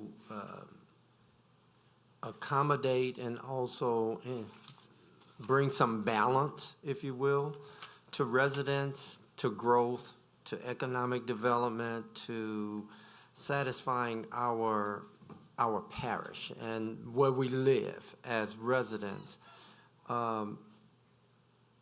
I really like the idea of trying to come together to resolve this issue, especially with the commission as well as the parish on board, but making sure that everything is done decent and in order. I'm just stating that I like the idea of the community being open and objective to come together and listen to the petitioner, and subsequent to that, then we'll move from there. Forget about what happened. We're at this point where another designation is trying to be assigned to rezone. An open mind to listen and to maybe figure out another alternative would be good. I just like to see balance with residents, commercial, economic development, growth. And if that won't work, I'm good. But I can't really second the denial. I just needed to get that point out there. Thank you. Commissioner Lauren. Thank you. Whenever there's a situation, we've had a couple tonight already, where commercial is being placed in close proximity to existing residential neighborhoods that have been there for a long time. It always creates a conflict. I know as commissioners, we've been very happy in the last 6 months. There have been several cases where people have presented petitions to downgrade, if you will, lower the zoning on their properties in order to build single-family houses rather than double. Lakeview has been a source of pride to me, to see what they're doing with it. Thank you. I have a problem with this as it's being presented, and short of anything else being done, I'll second Dave's motion. I have a second motion to deny the rezoning to a PUD by Commissioner Lauren. Any more discussion? I have a little bit more discussion. Helen, if this area is rezoned to PUD, does the petitioner have to, since it's going back to a PUD, has to have 25% green space in that area? Is that correct? No, the 25-foot green space is already met inside the PUD. What they'll have to do is to bring it up to the commercial outdoor storage standards, meaning they will have to provide fencing, landscaping, obey by the lighting requirements, have a formal driveway. They'll have to clean the property. It will have to meet all the requirements of an outdoor storage area. So it's just basically just joining back into the original PUD. There is no new additional PUD. Yes, and in light of the comment you're making is they came forward and requested a zoning change to industrial in the past, which opened a door to a lot more uses. So at this time, this is what they're trying to request to compromise and to be back, bring the property back to its original use. Commercialization, okay. So we have a motion by Commissioner Doherty to deny with a second by Commissioner Lauren. Any more discussion? Please vote.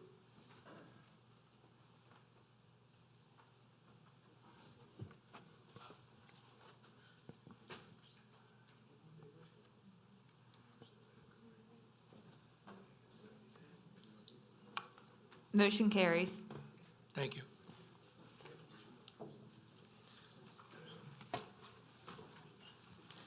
Okay, case 7 was postponed. Case 8, 2018-1266ZC, existing zoning is A1A, proposed zoning is Highway Commercial 2. It comprised of 5.42 acres. The petitioner is Andrew Menheim. The owner is succession of Karen Meyer Ramirez and Mark Mayer. Locations on the north side of Ronald Reagan Highway, west of Oak Alley, Section 29, Township 6 South, Range 11 East, Ward 3, District 3, and the Council District 3. Staff, your comments on this? The 2025 future land use plan calls for the site to be developed as a planned district with a mix of commercial uses and conservation areas. Staff is not opposed to the request. However, only the front portion of the property, approximately 500 feet in depth, should be rezoned to HC2. The rear portion of the site should be rezoned to a less intense commercial zoning or remain A1A to allow for a buffer to be provided on the east and west sides of the property where abutting residential uses. Note that the first 500 feet approximately of the adjacent property to the west is zoned PUD and allow for the site to be developed with permitted uses similar to the allowable uses listed under the HC2 highway commercial zoning. As for the site located to the east of the property, it is inside of the city limits of Covington, and it's designated as CR Regional Commercial Zoning District. And if you look at the map, there's also a list of permitted uses which are very similar to the HC2. So at this time, staff would like to recommend denial of the request as it is requested. However, what we'd like to suggest is to rezone the first 500 feet, which would pretty much equal to the 500-foot commercial that is inside of the PUD to the east and to the west, and basically just continue a line of commercial along Highway 190. Yes, sir. Your name and address, please. Yes, sir. Andrew Mendheim, 221 St. Anne, Suite 1. That's Mandeville, 70471. And as Ms. Helen indicated, I'm the petitioner representing Mr. Mark Meyer. He's a gentleman from Brobridge and could not be here. But nevertheless, I think most of us probably understand. I think we've already had two cases prior to this one that are very similar in as much as they're both dealing with the north side of what is Ronald Reagan Highway. It's Highway 190 bypass. And I think it's been discussed as a few that are familiar with that area probably know, really from Winn-Dixie all the way to Covington High School almost is especially on the south side of the highways, is all highway commercial. There's even some industrial mixed in over there. You've got the UPS plant and all of those other items. And if I can foresee appropriately, I can probably tell that the issue with this case is going to be similar to what it was in the two cases prior, and that is that everyone is hopefully on board with the front half of the property being designated as highway commercial. In fact, it does lie along the highway, and that would seem to be appropriate, especially in light of the New Directions 2025 plan, as well as the existing zoning of the parcels right in that vicinity. So I think probably what the discussion on this property will come to is how do we handle that back piece that does sort of abut, if you will, to the residential areas. I think this property may present some different challenges as it relates to doing that because of its shape, right? It's a triangular piece of property. And as Helen recommended, I think 500 feet, can I say right off the top of my head that 500 feet is appropriate or inappropriate? No, I'd almost have to get out there and walk and see where 500 feet ended up, right? To say whether or not whatever's beyond that is actually of any use anyway because of the nature of the property. So I guess my preferred, obviously preferred course of action to sort of not get tangled up in the weeds of how do we incorporate or get around that buffer area would be to have the entire thing HC2. That's the easiest thing. From a practical standpoint, I don't know how you effectively rezone the back portion of that property in any meaningful way that still allows it to be used in any meaningful way, right? To have any sort of economic benefit from it. I think, again, the nature of the property, it is a triangular piece, and the further you get north, the further you get closer to the residential areas, the property, by virtue of its nature, becomes less useful, right? Because you're coming down to a point, right? On the entire west side of the property, there is a CLECO servitude. So effectively, you've got a buffer there in a way, in as much as there won't be any development in that area. I think another different aspect of this property is versus the properties that came up prior is that this property is wooded. So it could be, I think that there was mention that there is some sort of a buffer for Oak Alley. I'm not positive whether or not there's a buffer, and Helen may be able to shed some light on that for HC2 properties as it relates to the property lines. But if that's the case, you know, between Oak Alley, the buffer there, and the buffer that would apply to an HC2, you're probably already looking at a 50-foot buffer, right, of effectively area for that lot that can't be developed, all right? And so I think if you were to actually go out there and trace 50 feet around the portion, the northernmost portion of this property that does lie adjacent to the residential properties, you're probably going to find that once we take the buffers that are in place already, there's really no practical reason for doing anything otherwise, because from a practical standpoint, I don't think the property is going to be that useful. So I guess that's my preferred route, would be to have the entirety of the parcel rezoned as HC2. All right, thank you. That's about all I've got. Yep. Is there anybody in the audience would like to speak in favor of this zoning change? Anybody would like to speak against this zoning change? Please come up. Yes, sir. Your name and address, please. Hi, my name is Brandon Howington. I live at 1213 Catherine Court. I'm the piece of property directly behind this property that's in question. I'm against putting this as a commercial zone. My family and I have made a significant investment in the city of Covington and St. Tammany Parish in general. So to have this residential zone that's been there for the last nearly 6 years that we've been there would be tremendously different and against expectations of how we are raising our family in the area. My worst fear would be this property sells and then someone builds a gas station or a fast food restaurant, and now I have something that's very intrusive and compromises my family's security and privacy with lights, and maybe even it's a tall building with a second floor and they can see inside my backyard. Our subdivision actually doesn't have two-story homes for that reason in order to maintain privacy. Mr. Minheim suggested that the entire piece of property be zoned the same, but I disagree. It should be left residential, sell the house, fix the house.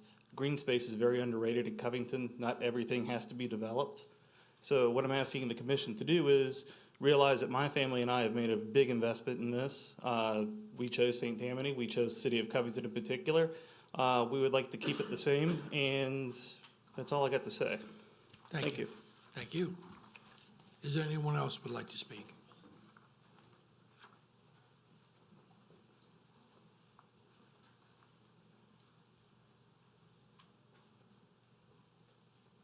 Yes, ma'am. Hi, I'm Janice Garrick, 1401 Dominic Drive, Oak Alley. I also feel the same way.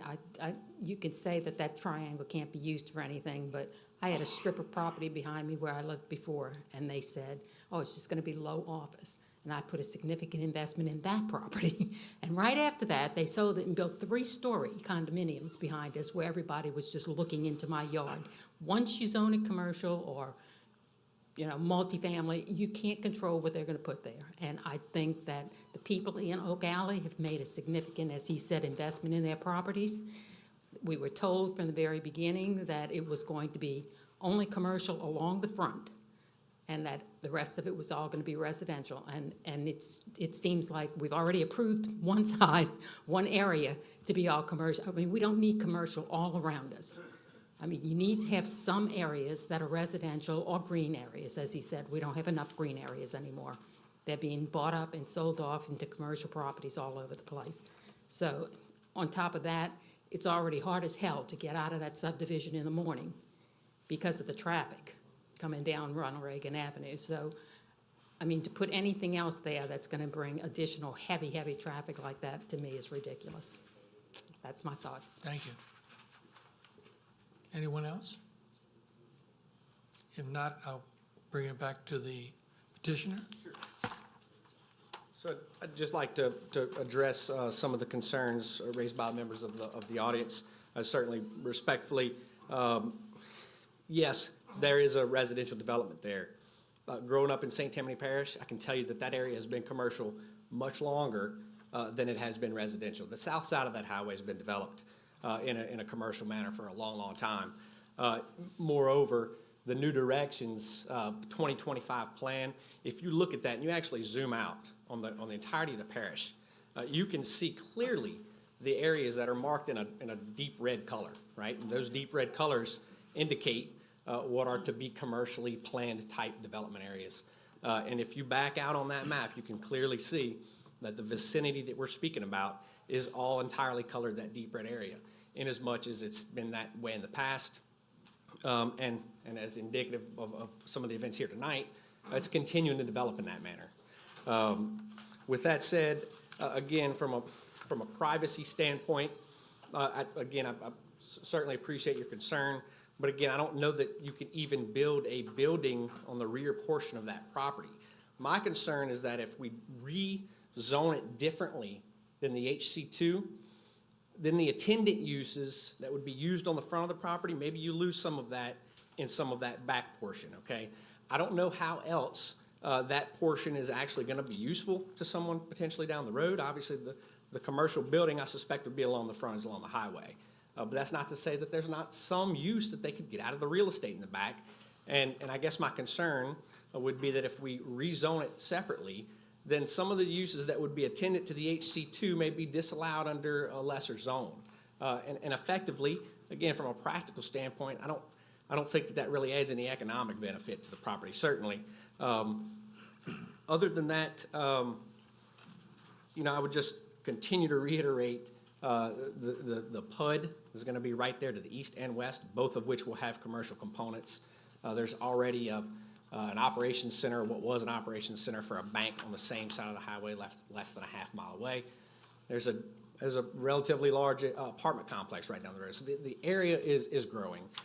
It potentially could be that a gas station were built there one day. I don't know that, but at the same time, the more and more folks that do move to St. Tammany, we're a growing parish, there is a need for more commercial aspects. I think that's as shown by the very nature of the New Directions plan, and that the plan stipulates that area would be a prime area for commercial development. And again, that's all to take on the added growth that St. Tammany has enjoyed over the last few years. I realize that some folks move here, they enjoy the rural nature of it, but by virtue of the fact that people move here, there are necessities for all of the zones that we have to give all the amenities that make St. Tammany great. I think that's about all I've got. Thank you, sir. There's some rebuttal time if anybody on the other side would like to speak. If not, yes, sir. I would like to counter that, yes, the area in general has a lot of commercial, and it's been like that for a long time. There's a UPS distribution facility across from my home. But that doesn't change the fact that Oak Alley was carved out to be single-family homes. We have this tree buffer which secludes us from this commercial aspect of Ronald Reagan Highway. There's no need to cut down everything and put a gas station that's gonna have neon signs shining into my house, ruining my property value and my investment in St. Tammany Parish. So I think glossing over it that it's gonna happen anyway, let's go ahead and do it now, is a horrible way to go. Some parts of this parish, the planning might not have been as good, like Pinnacle Park. So let's not do it with this area where everybody's buying houses and investing and raising families right now. Thank you. Thank you. Okay, with that, I'll bring it back to the commission. Commissioner Richard. Thank you, Mr. Chair. I'm looking at this map here, which I assume what I see in red is in front of Oak Alley. And that is, I guess because we're seeing it in its zone CR, that must be within the city of Covington, correct? That's correct. Okay. We're talking about the property immediately, I guess, to the west of it. Yes. Well, I understand all the arguments that have been made. I could support HC2 not to exceed the depth of the commercial property right next to it, because that's already in commerce in that fashion. And I recognize that the triangle that's in the back that backs up to these folks' houses probably has very little value. Maybe you can sell it to them, but anything short of that, I won't support it. Okay. Thank you. Commissioner Fitzmaurice. Yeah, I agree. And I did use, Mr. Menheim, there is a scale on the bottom of the map, so I could do the calculation with the 500 feet. And it kind of, if you can, Catherine Street, if you ran it across and took half of that value and went towards the road, that would be about 500 feet. I agree with Commissioner Richard. I don't have a problem with it being zoned HC2 in the front half, whether it's 500 or 520 feet, whatever it is, but I just don't see any way we can approve taking a residential designation in literally somebody's backyard and changing it to commercial. So I'll wait to hear the other commissioners, but I agree with Commissioner Richard that I have no problem with the front, but the back's going to be an issue. Commissioner Casabon.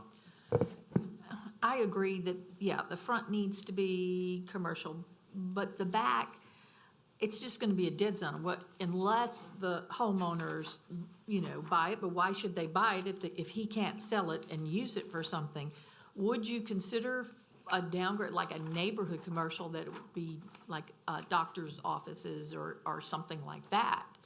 That we could still have some commercial aspect, but not to where it's intrusive?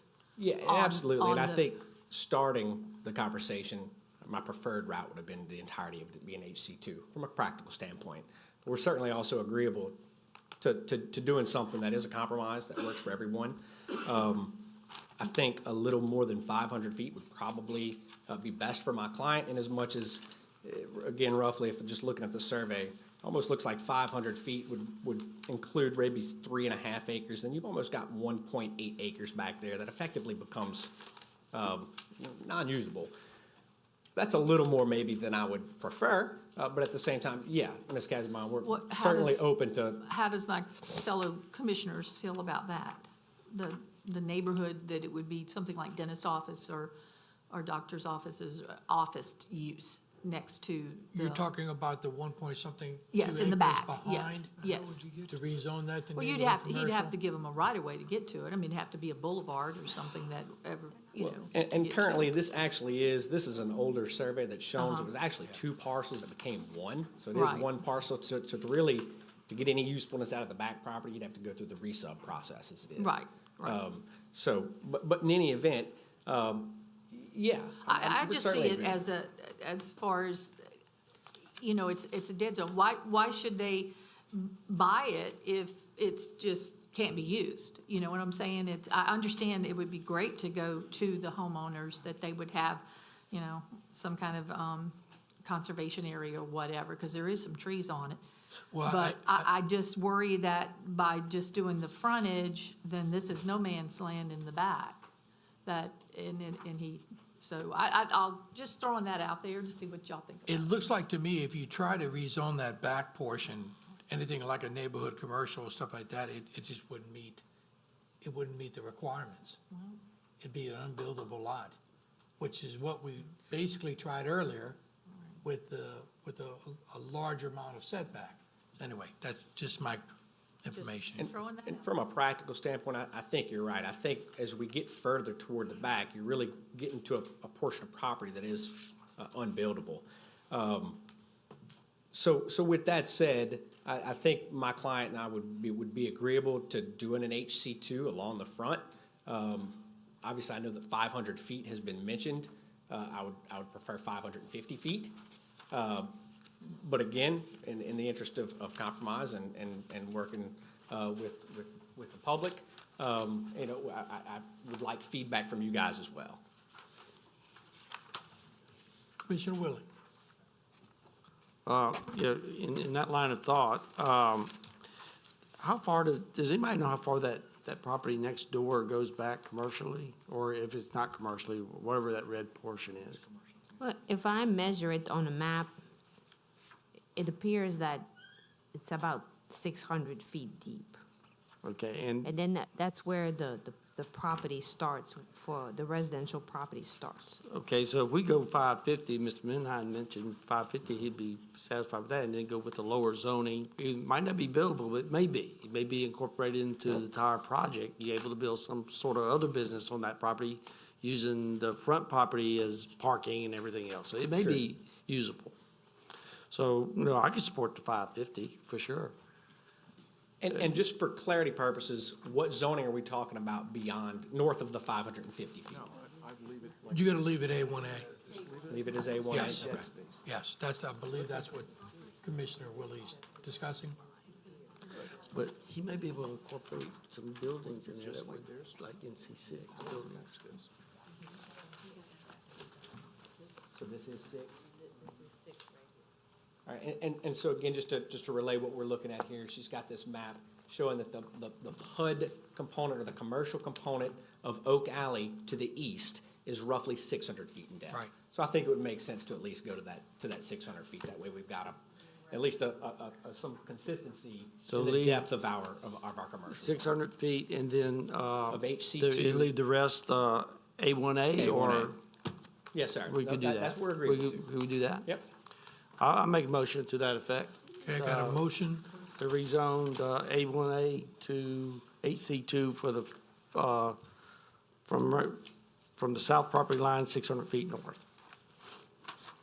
And leaving the rest A1A. A1A, yes.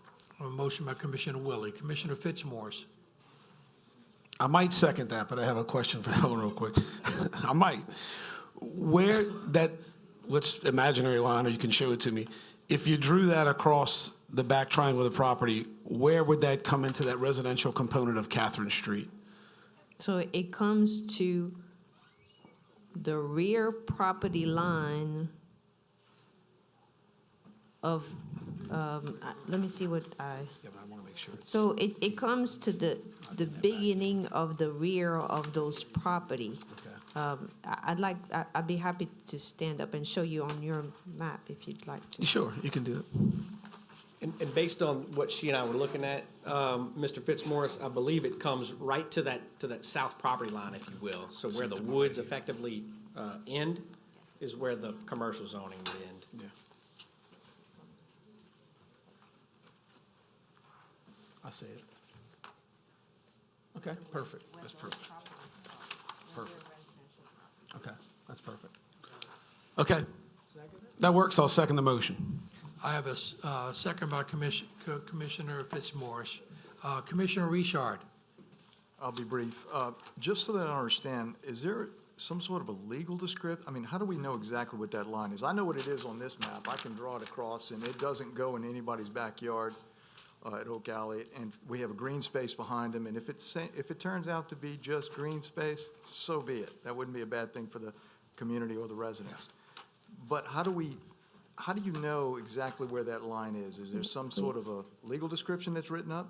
That's correct. Okay, so we He will have to provide a revised legal description showing the depth of 600 feet, but they will have to, an amended legal description has to be provided. Okay, we're saying 600 feet. I just want to make sure. It will say whatever on- this is, if it's, 602 or 575. It will I don't say want it to extend. 600 feet on the legal I description. just want to make sure we're all in agreement. We got it on record. Thank you. Okay.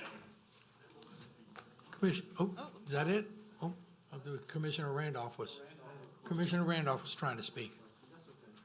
You sure? Go ahead. The legal description, to make sure that we do have that 600 foot. Who's going to be responsible for the survey? What a Mr. survey? Manham will have to hire a surveyor and make sure that they provide me with a legal description showing a depth of 600 feet. Thank you. Thank you. And I guess for clarity purposes, understand that this is one lot as it is. So I don't know that it's the intent to create two legal lots. We're not trying, No, we're there's not. no creation Okay. of lots, it's And just. so I guess I don't necessarily know what I'm describing in terms of the legal description. Is that the description of the HC2 zone? That's correct. Okay, There's no okay. creation of any particular parcel of land. It's just a description of the area to be rezoned to HC2. Okay. And that has to be done with a survey? What, no survey has to be done. It's just a legal description that has to be provided. Perfect. Okay. We have a motion to approve the Highway Commercial 2 in the front portion, roughly 600 feet from the highway and property line, and leaving the rear A1A by Commissioner Commissioner Richard, and, No, sorry, Willie. Willie, and second by Fitzmaurice. Second by Commissioner Richard. Fitzmaurice. Please vote. Are we in agreement? Please vote. Wow.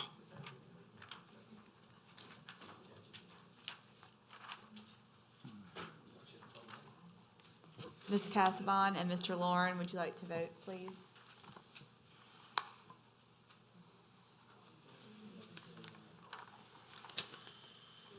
Motion carries. Thank you. It takes a little bit longer to piecemeal these things, I noticed.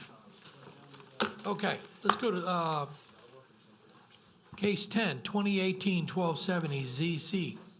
Existing zoning's A6, multiple family. Proposed zoning's A4, single family. Acreage is 10,800 square foot. The petitioner owner is Richard and Delphine Galloway. Location is on the north side of Lakeview Drive, being Lot 19, Unit 1A, Eden Island subdivision, Section 29, 32, and 44, Township 9 South, Range 14 East, Ward 9, District 13, Council District 13. Staff?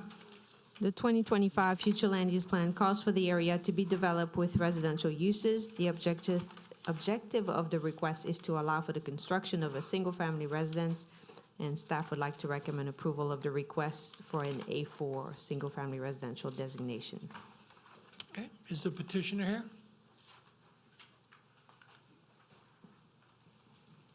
Yes, sir, we probably should have got you first.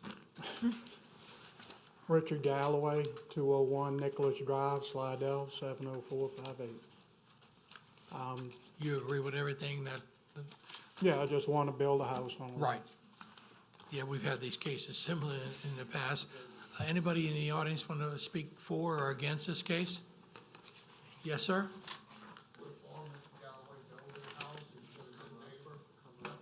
You gotta come up. All right. Can you please come up and give your name and address so we can have that on record, please?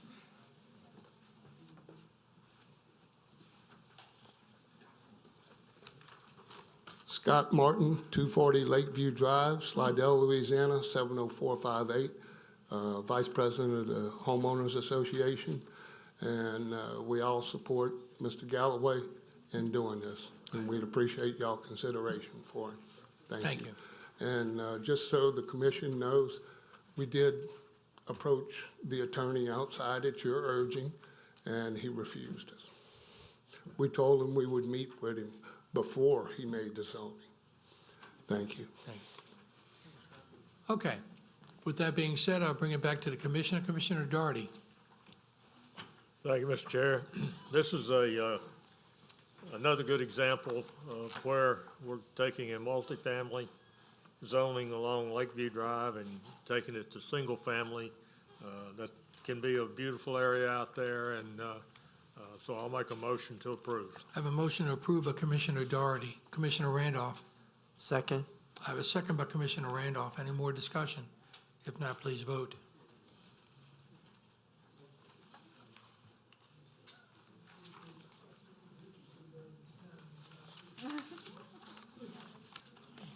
Motion carries. It's always up. Case 2018-1274 ZC. Existing zoning is A3. The proposed zoning is I1 industrial. Acreage is .655. The petitioner and owner is Rainbow Drive LLC, John A. and Joy M. Foxworth. The location is at the end of Rainbow Drive, south of LA Highway 36, Section 35, Township 6 South, Range 11 East, Ward 3, District 2, Council District 2. Staff? The 2025 future land use plan calls for the site to be developed with commercial uses. Staff is not in favor of the request, considering that Rainbow Drive is, for the most part, developed with residential uses. The property is currently developed with a warehouse, and the objective is to bring the existing building in compliance with the appropriate zoning. At this time, staff would like to recommend that the request to I-1 be denied. Mr. Shane. Thank you, Mr. Chair. Good evening again. Jeff Shane of the Jones Fussell Law Firm at P.O. Box 1810 in Covington. I have the pleasure of representing Rainbow Drive LLC, which is Mr. Norman Foxworth, who's with me this evening. Mr. Foxworth is the owner of Dependable Glass, a longtime business in the city of Covington. And we come to you this evening seeking zoning to match what has been a use at this site probably in excess of 40 to 50 years. The history on this property is fairly simple. My client, Mr. Foxworth's former partner, Bert Levy, actually purchased the property in 1981. There was a structure there, a building at that time. It was previously owned and operated by the Rubion family, and for those of you that might remember that name in western St. Tammany Parish, they stored, maybe built, and handled furniture and other type items at that particular location. When the property was purchased by my clients in 1981, shortly thereafter, they procured permits from the parish to enlarge the building. I'm sorry to say that neither my client in its records nor the parish in its records can find whether or not this was through a conditional use permit process or perhaps a situation where maybe just a building permit was issued to expand the building. But at the end of the day, the picture I'd like to present to you is that there has been an office warehouse structure, approximately 5,000 square feet, on this approximate 0.65 acre parcel for many, many years. We believe in a very peaceful environment, meaning that there have not been problems with the neighbors as it relates to activities, et cetera. What has Dependable Glass done at this location? For the most part, they have stored materials. They do not fabricate per se. It's not any type of glass works, no third-party retail customers, things of that nature. As they move forward, though, into the future, it's obvious that this property may be one that will be leased and or sold, and the building and its current use simply are not consistent with the current zone, the residential zone. I would also point out to you for your consideration that there is another warehouse slash retail business on this street along Highway 36. And that is a plumbing part FedEx structure, very nice, well done, but it's on the same side of the street, but on the north end, if you will, at Highway 36. Please note that the staff report does bring to your attention that the 2025 plan calls for the site to be developed with commercial uses. It tells me that at the time this subdivision was laid out and the people were looking at this in 2025, there were not only some commercial uses in the area, but I think they believed that there were going to be continued commercial uses. My client reminds me this evening that when they first bought the property, there were perhaps a few homes, maybe one or two trailers on the street, but it was sparsely developed. And today it's not heavily developed. It's really a very nice little residential corridor, if you will, that leads to the rear to this particular building. But I guess the inequity in all of this, from our perspective, is simply this. My client has an investment in a property since 1981. The use of the property goes well beyond 1981 in terms of it being consistent as an office warehouse. It seems that this matter probably should have been corrected during comprehensive rezoning. That's not to suggest that you or the council or my client is at fault, but the point is we see many properties that come back before you that do not have the appropriate zoning for the use that they've traditionally had. The last remark I'd like to make, which I think is a good one, is that if this were an undeveloped lot and we were coming to you this evening seeking I-1 zoning with A3 residential all around it, I don't think I could make the same case to you. I'd like to think I wouldn't try. But even in the event I did, I don't think it would ring. It wouldn't make sense. What I think does make sense is to give Mr. Foxworth the I-1 zoning so that hopefully he can continue to operate a good, clean office warehouse facility at this location. So for that reason, we ask that you consider recommending I-1. Thank you for your time. Thank you. Is there anybody in the audience want to speak in favor of this rezoning? Anybody want to speak against this? Please come up and state your name and address, please. Jim Miller, 22248 St. Amand Street, Covington 70435. I own the adjacent property and I bought it at 72220 Rainbow Drive in 1974. I've owned it ever since. Still pay taxes on it. And first of all, the history of that building is that it was a small tin storage facility, like 1/10 the size of what's there now. It was used by it was put up there by the Rubio family, which I know personally, and it burned down. Came home from work one day, I was working out of town. I came home and it was gone. And I didn't even see a for sale sign out. I went out of town again. I came back and it was sold. And it was sold to Norman Foxworth. And they built a huge monstrosity. It must be 40 feet high. And I'm having a difficult time selling my property because that thing's next door. It's a residential area, completely residential. Everybody there. It's got family, children, and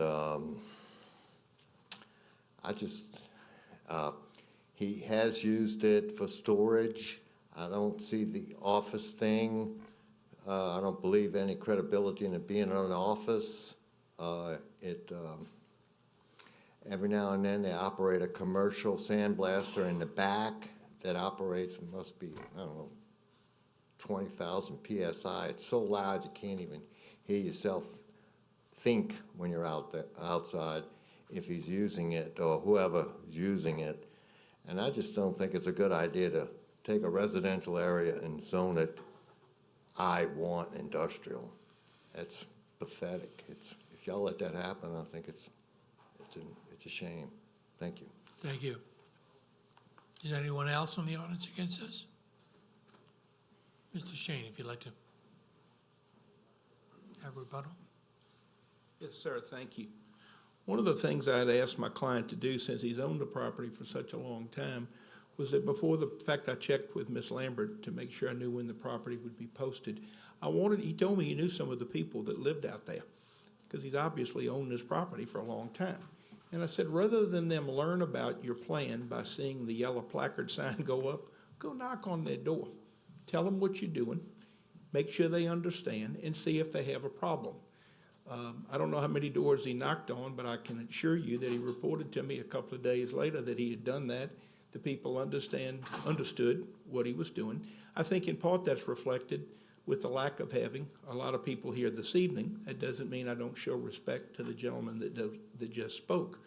Number one, it would tell me that the people have not felt that this property and the manner in which it's used has been a problem in their neighborhood.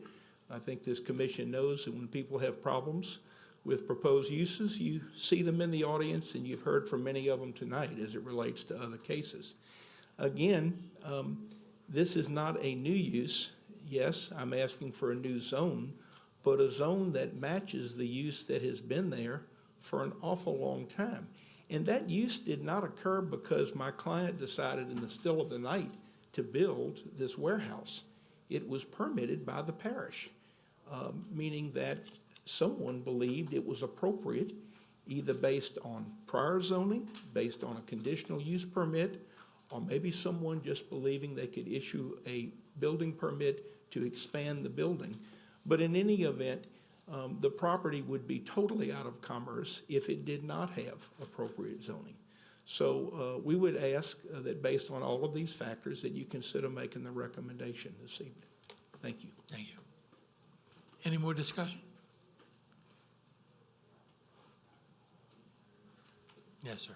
First of all, I think there's some kind of a zone in a residential area to have a building that tall. I don't know, I don't even think it was given a permit to rebuild on that site. I think he just went up because it was such an old building. He just went out there with his crews, put a metal building, it's corrugated tin, and he just built it. But subsequently, after Katrina, he added on and went higher and higher. And now, I'm telling you, it's 40 feet high. It's got like glass when you could see into my house from any direction. I put an 8-foot fence up across that side of my property, and it's huge. People don't want to live in my house or buy it because, I mean, there's no privacy, even with an 8-foot high fence sitting 1.5 feet off the ground. It's ridiculous to let it go any further. All right, thank you. Any more discussion on this case? If not, I'll bring it back to the commission.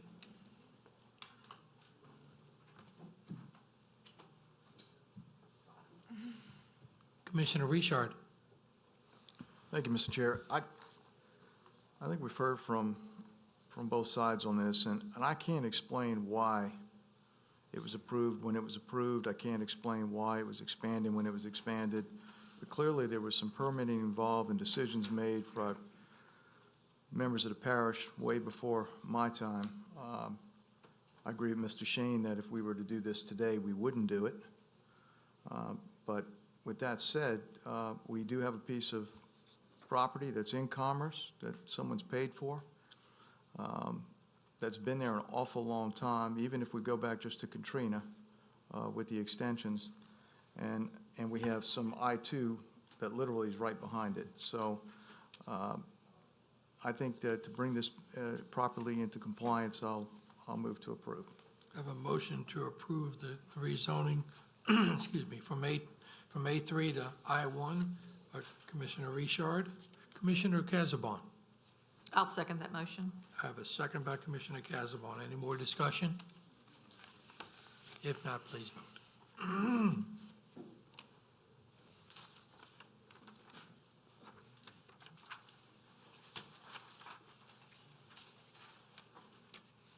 Motion carries. Thank you. Case 2018-1275 ZC, existing zoning is A1, Suburban District with a rural overlay. Proposed zoning is Highway Commercial 3 with a rural overlay. It's 10 acres. The petitioner and owner is Ivan Milicevic. I hope I pronounced that right. Parcel is located on the south side of LA Highway 435, east of West Merrimede Lane, west of White Oaks Lane, Section 18, Township 6 South, Range 13 East, Ward 6, District 6, Council District 6. Staff? The 2025 Future Land Use Plan calls for the area to be developed with residential and agricultural uses. Staff does not see any compelling reason to recommend approval, considering that the site is surrounded by undeveloped properties and residential uses on large parcels of land zoned A1 suburban. At this time, staff would like to recommend denial of the requested zoning change to HC3.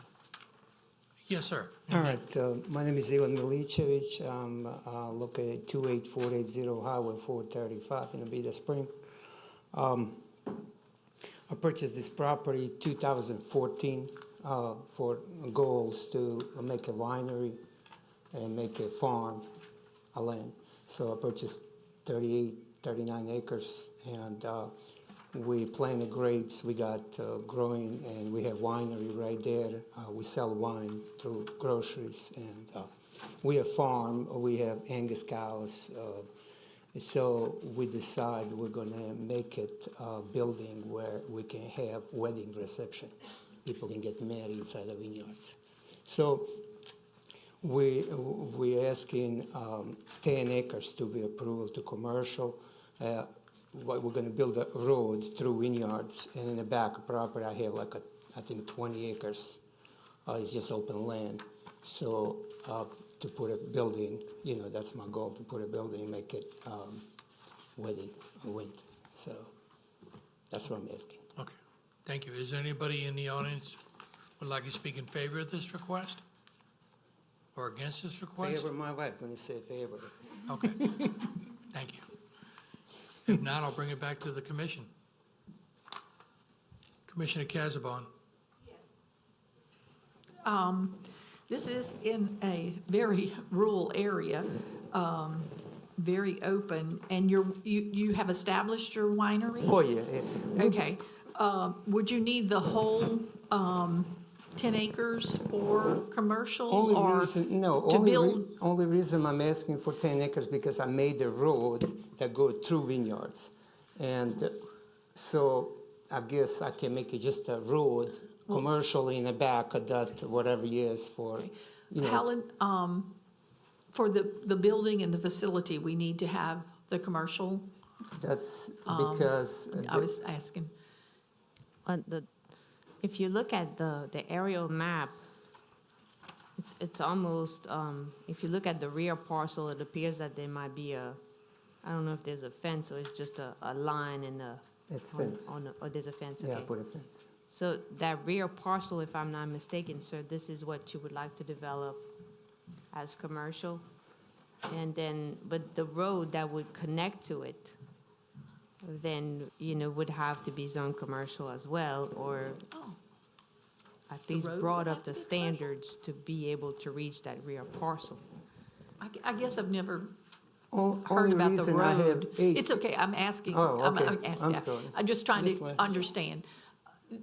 So I've never heard that we'd have to do the whole thing because the road? No, would you have don't to have to do the whole thing, the whole property. I mean, you could, We have You could- probably 7 to 8 Ma'am? acres grapes. Go ahead. I'm sorry, So go they- ahead.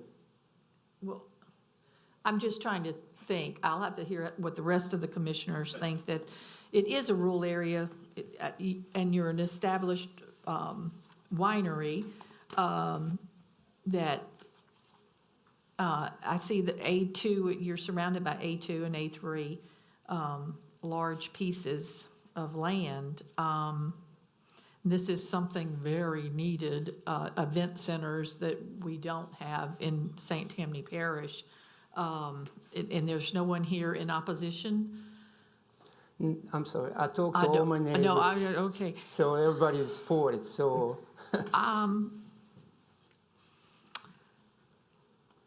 I actually I'm own gonna- 38 acres, so Okay, it's. so you're surrounded by it. Yeah. I'm so- gonna make a motion to approve. I have been to an event center this weekend that was 10 miles outside of Kentwood and beautiful rolling hills, and it was just absolutely gorgeous, and it worked. This particular area, if you have that much land, I know it's zoning 10 acres, but even if something else, if this doesn't work and something else goes in there, it's still kind of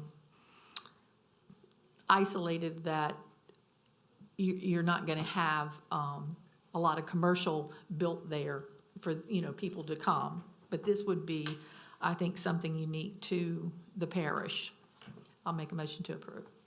I have a motion to approve by Commissioner Casabon. Commissioner Willie.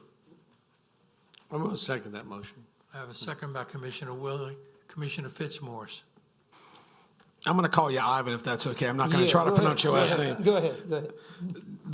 Do you own the property that surrounds this 10 acres? Yeah, all the way around. All the way around? Yeah, 38 acres, and we're gonna, I'm not purchasing now, but in 4 years, my next door neighbor say gonna sell me his property too, so I'm gonna have everything, around it. So this will be in the middle of your property? It's not middle, it's the left side of. Okay, well, now it's off the left side. highway, yes. Right, okay. Yeah. Okay, all right. Commissioner Doherty. Where is your winery actually located on this property? On the other side, I'm not sure if you have a map, you're gonna see it. Winery is in the front. As soon as that 10 acres that you have on a commercial, first 8 acre, it's a grapes. And all the way in the front.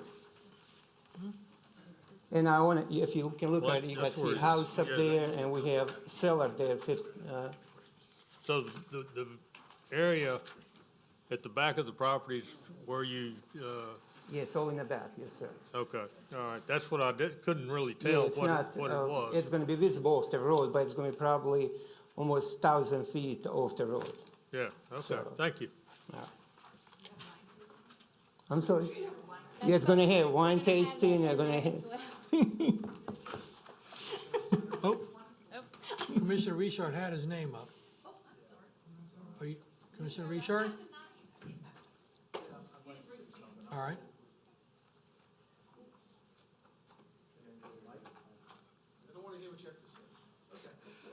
There you go. No, we do. but- I mean, this typically looks like the definition of spot zoning. And that's, it's given me some grief. I do understand that he owns all the property around it, so I'm great with that. Concept sounds great. If this doesn't work, we got a piece of HC3 property that's right in the middle of a rural area. So we just have to be aware of that. I know the circumstances, boy, this is another great opportunity. If we had a conditional use type permit, we could do it. But once we zone this property HC3, it's HC3. And I have great pause with that, even though I certainly appreciate what That's you're gonna be trying to my home. I know. I'm not going nowhere. You're not going So nowhere. I'm just letting you know. That's it for us, so. Well, eventually, we're all going somewhere. I mean, if we die, kids take over, you know, but I'm just, right, that's our home, so. I just wanted to go on record saying that. I have some concerns about it. I think it's a wonderful project. I'm just more Thank you. concerned about the zoning, okay? I had the exact same concern on that. I have a motion by Commissioner Casabon to approve, and a second by Commissioner Willie. Please vote.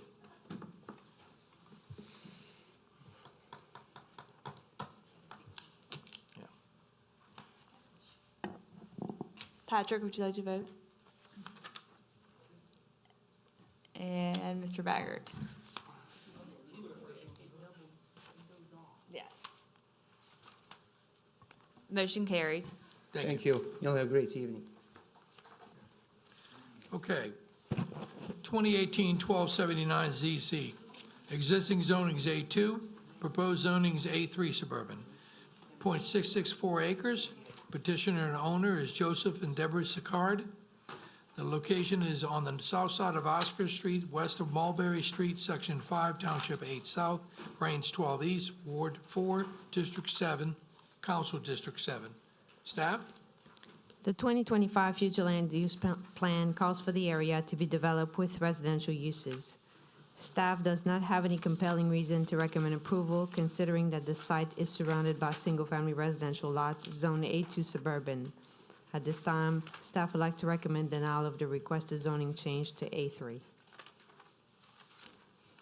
Yes, ma'am. Your name and address? Deborah C. Card. I live at 65480 Mulberry Street in Mandeville, 70448. And Joseph C. Card? Okay. And your request for A3 zoning? Yes. It is to divide the parcel so that we are able to build a house. It's 1.8 acres, and we want to make that 2 lots, which would conform with the existing area. I have some handouts. I don't know if I can give this to you. But what it does is it shows that there's 14 residents on Oscar Street, and of the 14, 8 of them are under 1 acre. About 0.7 acres is So the average. you're just trying to do a minor subdivision, is what you're trying to do. So this parcel A that you have on 1.42, is that a home still there? Yes, that's a home that we're presently renovating. And you just want to go ahead and build another home on the opposite side? Yes, and we've talked to a few of the neighbors, and they're all for it. They have no objections to it, and I don't believe there's anybody here objecting to it. I also spoke to the district councilman, and he said he wasn't for it or against it. He was what the people wanted, so. Is that Councilman Groby? Groby, yes. Okay, is there anybody in the audience want to speak for this case or against this case? If not, I'll bring it back to the commission. Commissioner Willie. One question, you looking to divide it, to build a house, to sell, or to move a family member? Eventually. The Department of Transportation is building a road that's gonna come from Pelican Park up to 1088. And there are 2 residents on the end of the street that are gonna be displaced. They're talking about buying them out. So what we were thinking about doing is putting that lot up for sale, so possibly one of those people could buy it, or we could build a house there and, So that would be basically looking to divide it to sell the property. Right? I don't have a problem with it, though. I'll move for approval. I have a motion to approve by Commissioner Willie. Commissioner Randolph. Second. I have a second by Commissioner Randolph. Any more discussion? If not, please vote.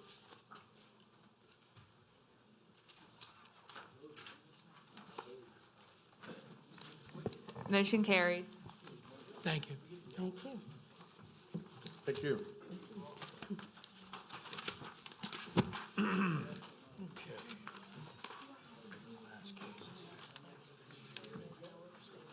Yeah, we have one more. I missed the last page. Here, you can, I don't think it's not on there.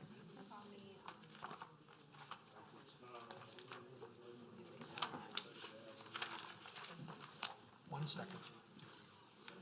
Here it is. You can have mine. I don't need it. Is this it?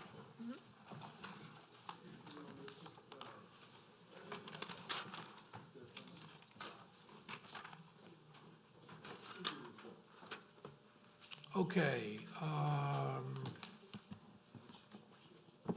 case number 20, is this 2017-845 ZC? It's 2017, yes. This is the St. Tammany Parish ordinance in proposal for the amending the Unified Development Code, Volume 1 zoning relative to the definition and establishment of reception venues. Oh, okay. Minimum standards and parking requirements within unincorporated St. Tammany Parish. I know I just did your job there, Helen, but you have anything to say about this one? Well, basically, as you know, this ordinance was in front of you maybe 2 months ago. The commission stated that at that time, if I'm not mistaken again, that you wanted to remove the request to have a reception venue under the NC5. We did not remove it from the text because there was no vote as to approving or denying the text change in itself. Of course, I took some note, we took it into consideration, and there might have been other changes that you would like to bring up. So at this time, we'll let you discuss the. More discussion. Okay, thank you. Is there anybody in the audience want to speak in favor of this ordinance as is? Anybody want to speak against it?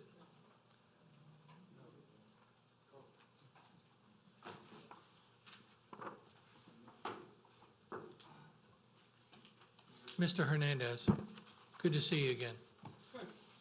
No, Thank you. And I actually mean that. You actually mean it. Thank you. I really do. Well, I want to speak against this proposal.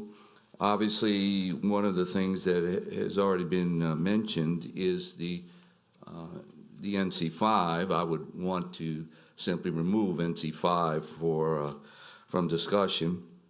It's interesting that you just approved in a Highway Commercial 3, which is not even listed here, which I would suggest would be the probable listing as HC1, HC2, and HC3. Would be a recommendation. I would also recommend that we probably defer any action on this for 30 days to allow additional comments if that's possible, or if you're ready to just move on it, that would be okay too, assuming that the NC5 is removed. I find it interesting that the recommendation for the number of security personnel is what it is, because I think for one a parish sheriff's office for 150 and below is as a minimum is quite interesting, whereas the others, in this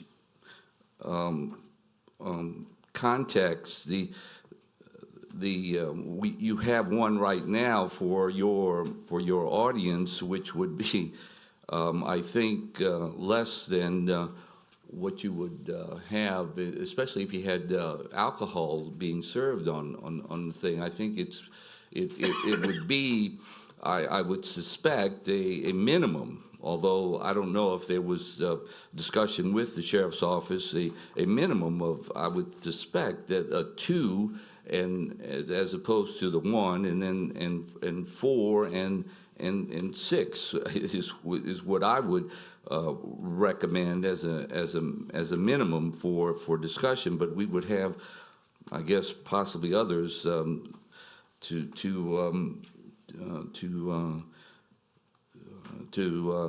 see whether they would think that would be a minimum of 1, 2, and 3. I would think it would be 2, 4, and 6 would be the minimum that I would suspect would be approved. You know, the parish council has a minimum of 3 right now in this hall right now, a minimum of 3 sheriff's office when they meet. So it's interesting that you would have. The suggestion that is had. So I would suspect that that maybe we should have further discussion and postpone this for 30 days. Thank you. Thank you. With that, I'll bring it back to the Commissioner. Commissioner Doherty. Thank you, Mr. Chairman. First question I've got is to Mr. Richard. I believe he's the parliamentarian. If we make a change to this, we vote on the changes first and then the complete? That's correct. Okay, all right. Well, we did have some discussion a couple of months ago, and we did ask that the NC5 be taken out of it. And I understand what Helen's saying, but we never took a vote on it, so what I'd like to do is, number one, make a motion to take out, looks like 3 sections, 2 sections, 3 sections. The first is on the first page, and it says reception venue small. With the other changes, we don't need a small venue. So I'm going to recommend that that be removed. On the page,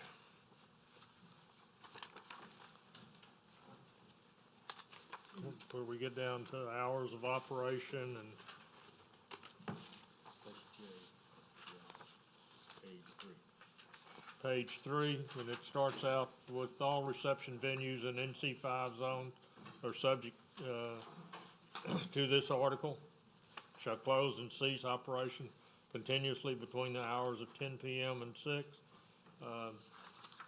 That has to do with the NC5. That needs to come out. And then on another section under hours of operation, we have, again, all reception venues in NC5 are subject to the 10 p.m. to 6 a.m. of each day. So the first motion I'd put on the floor is to take those sections out. How come you didn't take out that one on page 2? Do- Pardon? Page 2. Under amend section 130-791. Second page. Okay. Under restaurant without lounges. Oh, okay, yeah, I missed that one. Got some sharp eyes, that's good. So on page 2, the amend the section of 13791, NC5 Retail Services and District, permitted uses to add.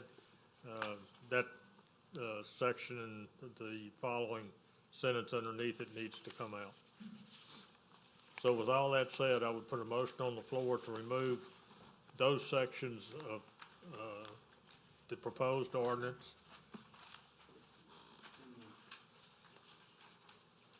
So you're removing everything with reference to NC5 zone? Yes. Correct? Yes, And you're also removing everything in reference to small venues? yes, So we're left with medium and large venues. right. On page 5, we take out small business.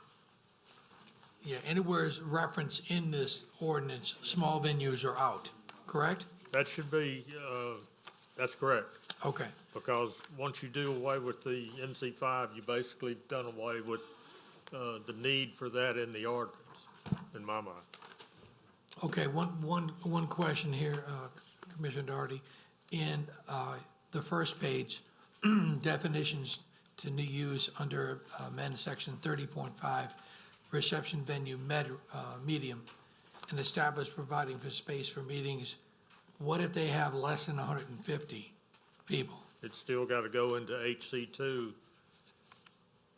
It should be amended to say from 0. From 0 to 500 is what is, so you're saying it should say from 0 to 500? That's right. Okay.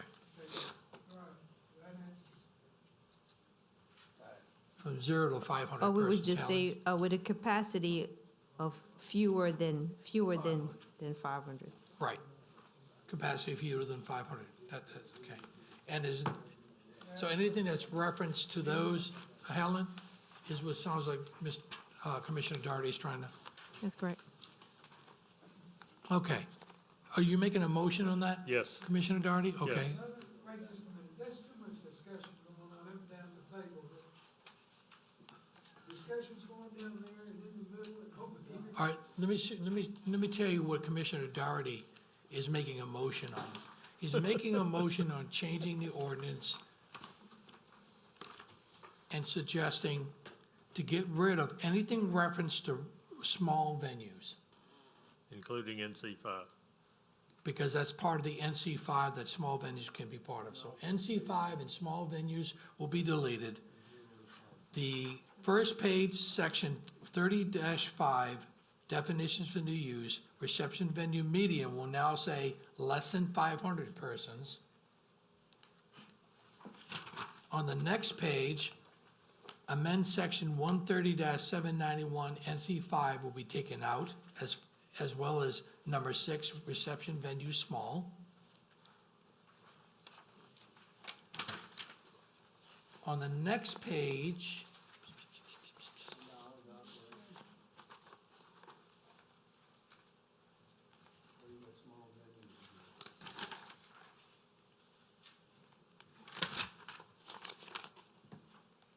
on the next page, I have paid details, is that correct?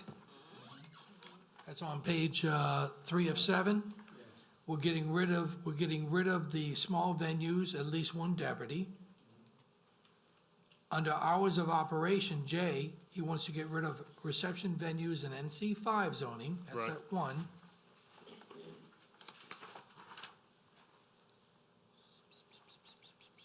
Okay, the next page looks okay. On page 5 of 7, to remove small venues, at least one deputy. Also under hours of operation, the same information, all reception venues and NC5 be reduced, got rid of, excuse me.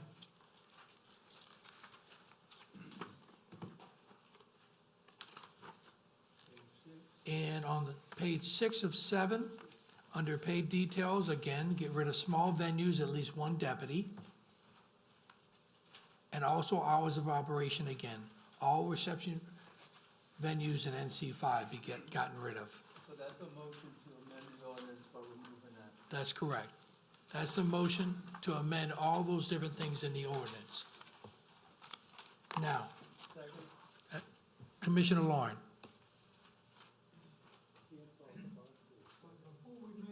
Now, you can talk about it, just put your name in the queue, please.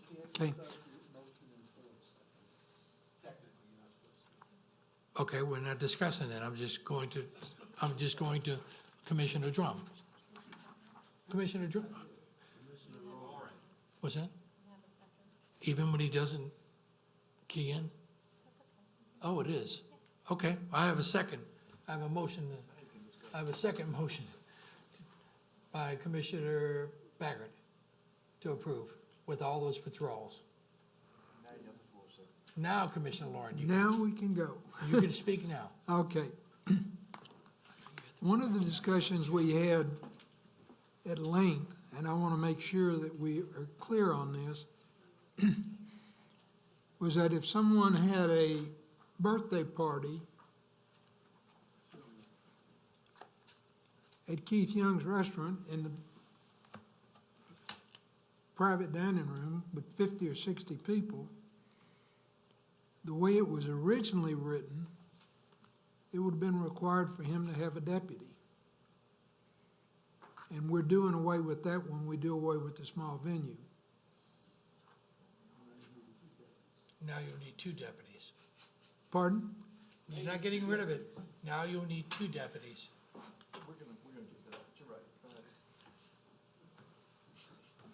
I have a problem. There are people that meet every month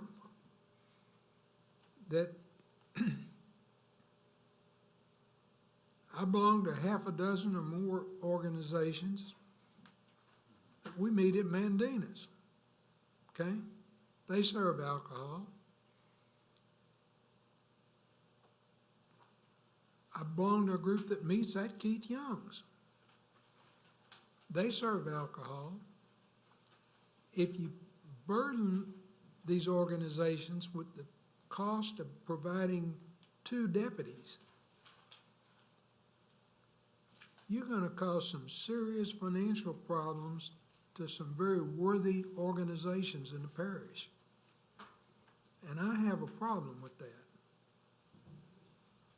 Okay? And maybe nobody else does, but I do.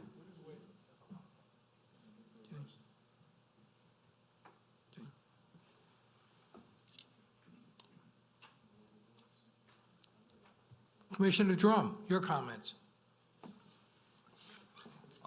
Yes, sir.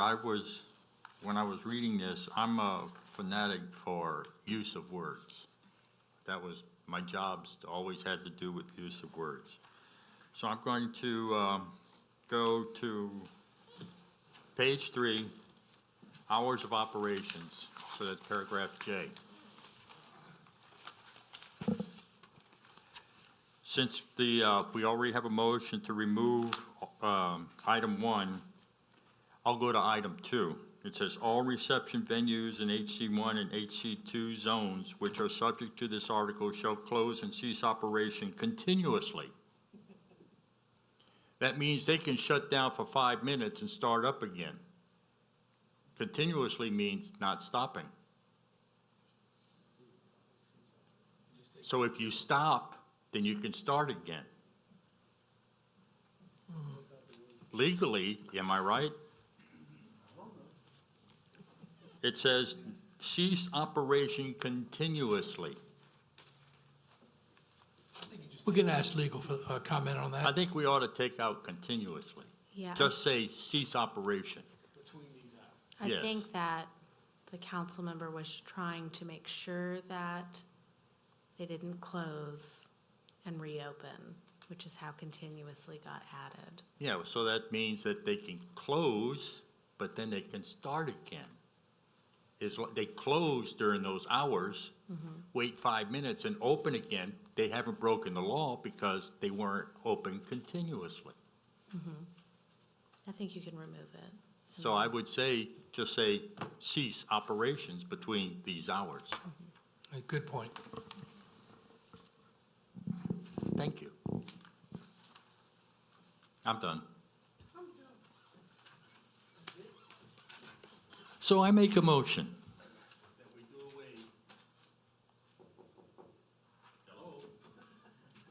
Hold on. All right, go ahead. Oh, so I make a motion that anywhere that it says continuously, for operations be removed. We already have a motion. No, it wasn't for, no, this is a second line. The first one, you already took that first line out. This is a different line, a Okay. different sentence. I think, Let's vote on the first one, and then we can. yeah. Let's get the discussion. Okay, let's get the discussion done because we have a lot of people. Commissioner Richard, you're up. Thank you. Look, I certainly don't want to be disrespectful to the authors of this, but I think I was more interested in us, first of all, understanding why we need this ordinance. I mean, it was originally put forth to try to see, in my mind, to try to squeeze a particular venue into NC5. We've all agreed that didn't happen. I'm not so sure what we're trying to accomplish here. I don't know what the need is. If there's a real need in the community, then I understand why we're going to sit there and wordsmith this. I was hoping that we could have, or someone could have, I guess we can't have a whole group of us here because for open meeting laws, but to have some sort of a working group to get to understand why we're doing this and correct what's on here. I can tell you right now, it's bigger than what we're talking about. Yeah. This whole concept of restaurants having paid details, I don't think the restaurant community understands this at all. Whether we make it, the other thing is, under restaurants, we use the word small venue, medium venue, large venue. What does that mean as a restaurant? I understand what it meant, and we kind of defined it as a reception hall. We didn't define it as a restaurant. So by the time we sit in here and go through every piece and component of this, it's going to be a mere skeleton of what it was, and I'm still not sure what it was trying to accomplish in the first place. So after we finish this discussion, I'm more interested in either delaying it or flat out denying it than us all sit out here tonight try to figure this out. If I could understand why we're doing this, if this whole commission could understand why we're doing this, explain it to me. Otherwise, maybe we can just sit down and start from scratch on this. I don't want to force something to try to put a bad ordinance in front of the council that we're all going to be embarrassed by. Thank you. Thank you. Commissioner Randolph. Ditto, Mr. Richard. Ditto. Thank you. Okay. Commissioner Fitzmaurice. No, but I will. I'm letting everybody speak first. Yeah, Commissioner I Fitzmaurice. agree with Richard. Well, pretty much everybody that's spoken so far. There's a couple other funny problems that we talked about earlier. It seems like some language just grouped in here. So now what happens when they were trying to talk about a venue, reception venue, and you'd have a music, a band, there'd be no cover charge. Well, then it falls under restaurant, bar, and lounge. I'd love for you to go see tell the tap room they can't charge a cover, something like that. So anyway, I know we have two motions, but I will make a motion to deny the entire ordinance. I now have a third motion to deny the entire ordinance. Commissioner Doherty. With a second. We have a second? I'm going to lose the Robert's Rules of Order here. Because you're the expert now.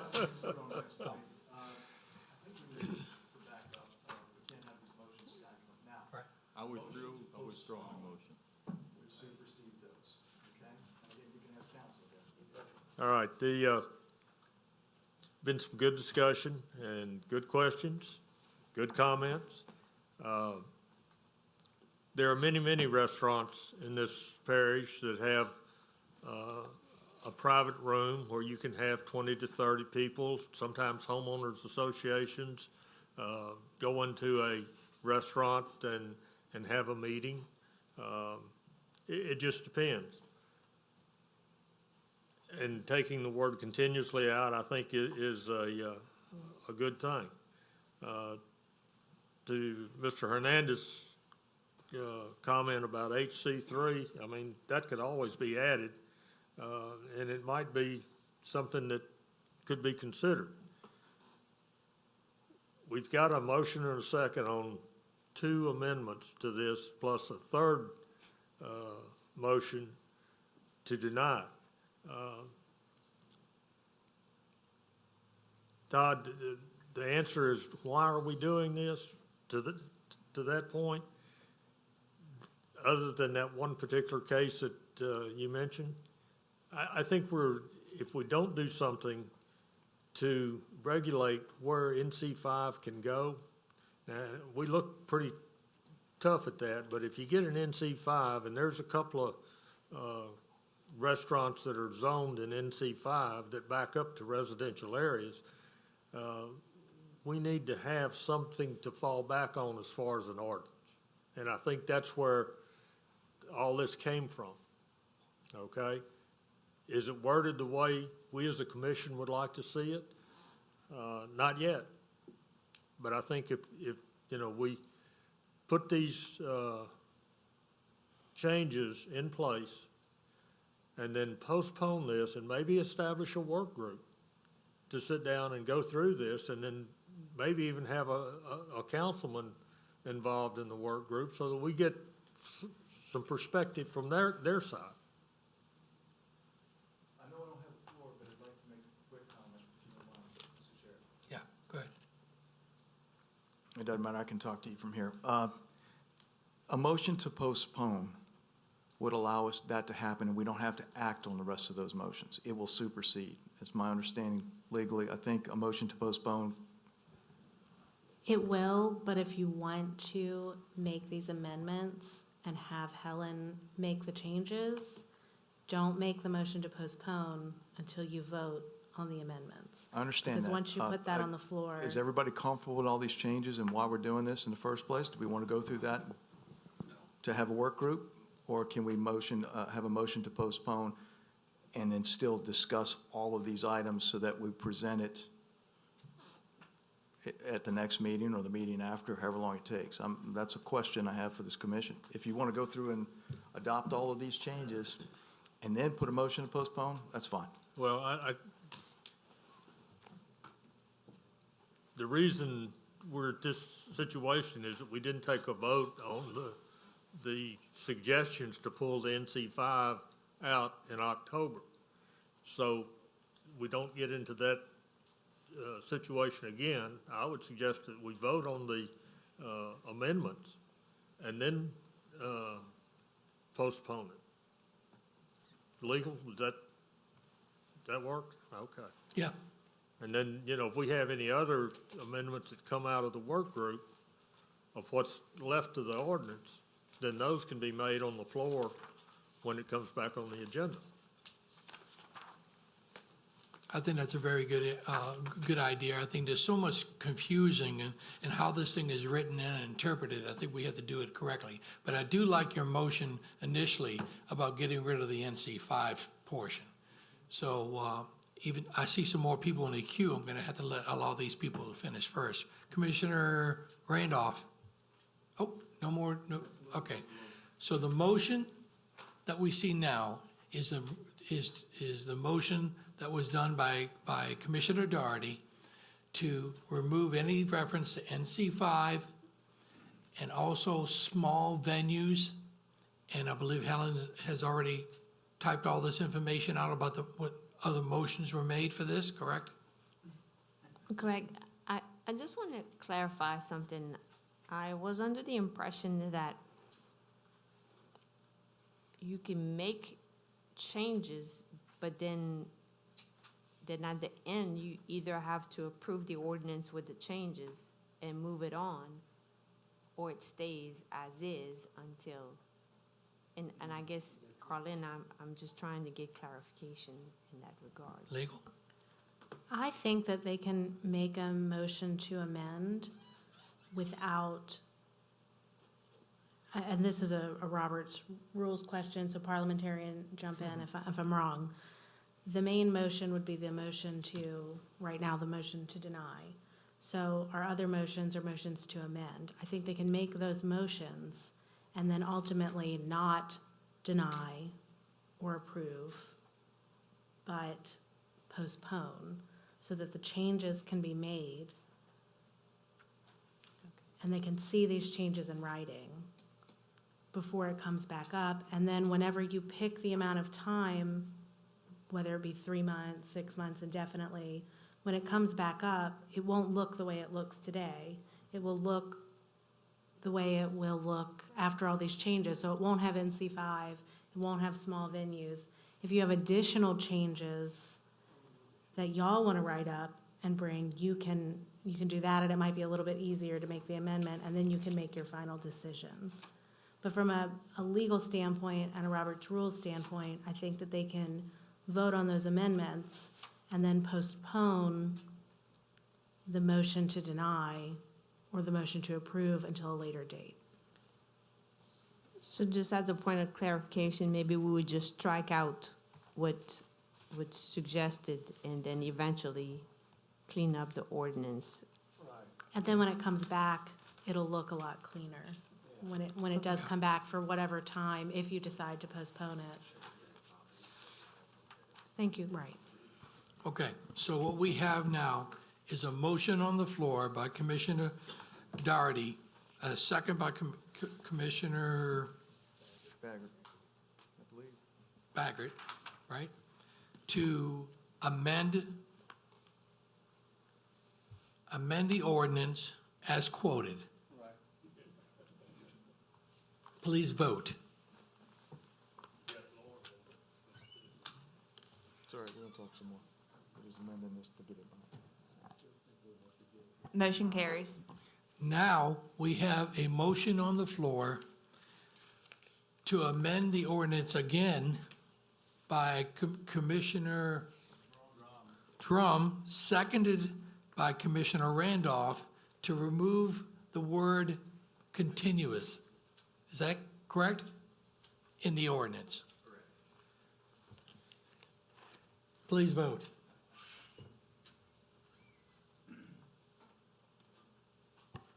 Motion carries. Okay. Do I have a motion to postpone by anybody yet? I'll move on it. I have a motion to postpone by Commissioner Baggert. You have to, What? wouldn't you have to address the motion to deny? No? You wouldn't have to vote on it? Not if you have a motion. You have to address the motion to deny unless someone makes a motion to postpone and seconds it, in which case that supersedes all other motions. So I have a motion to postpone by Commissioner Baggert. Commissioner Randolph. Second. I have a second by Commissioner Randolph to postpone. And how long are we postponing? For how long, Commissioner Baggert? 1 month? Is that enough time? No, say 60 days.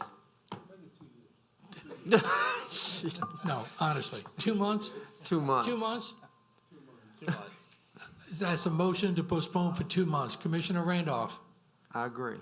you agreed, seconded by Commissioner Randolph. Commissioner Lauren,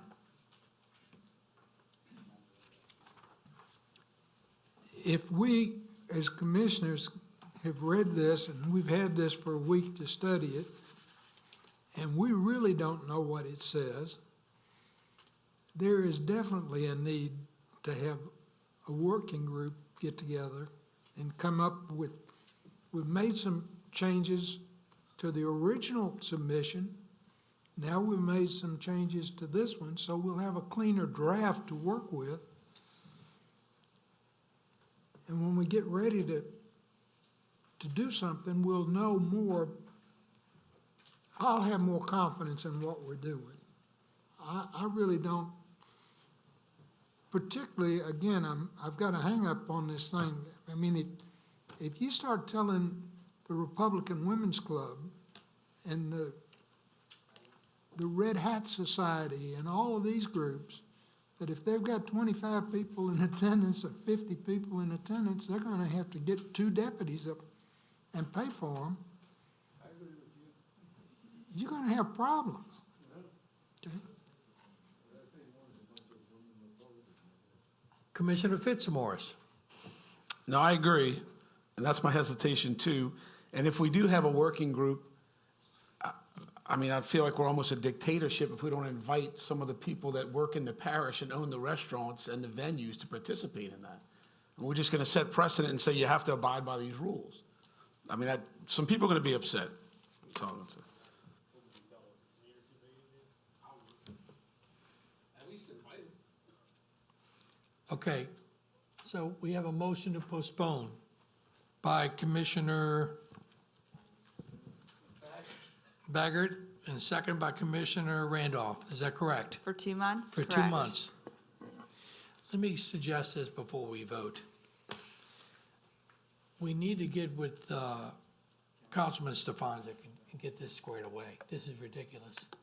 You know, I mean, I know I've just been the chair here for the last couple of months and everything like that, but both of the ordinances that I've seen on tonight, one was postponed and this one, I don't believe there's a need for either of them. That's my personal opinion. And I think maybe we should meet with the councilman of both and try to see if they can withdraw that. That's just my opinion. With that being said, let's vote on the postponement for 2 months.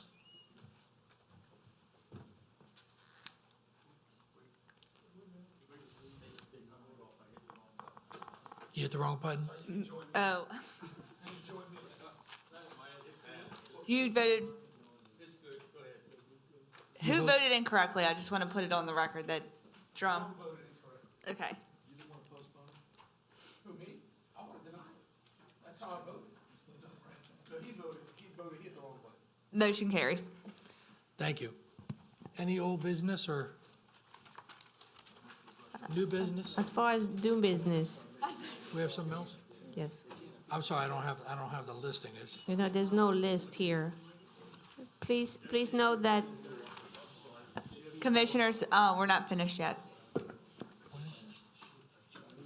please note that the January meeting is on January 2nd, which is the day after the 1st at 6 p.m. Also, you talked about a group, a work group. yes.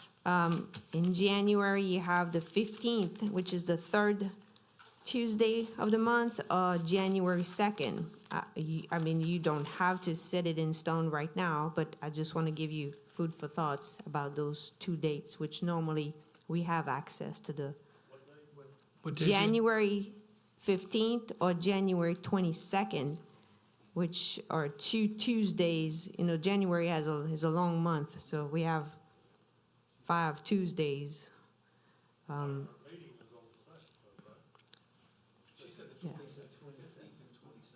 Yes. Yes. So just think about it on January 2nd, if you want to set a date that could be the 15th or the 22nd of January, and I could check if the room is available if you want to have a work group. I'll get back in touch with you. I'll try to see who wants to volunteer for this little work group. Get about 4 of us together, and we'll get it done. Okay? Right, we'll have to figure out something. All right. Motion to adjourn.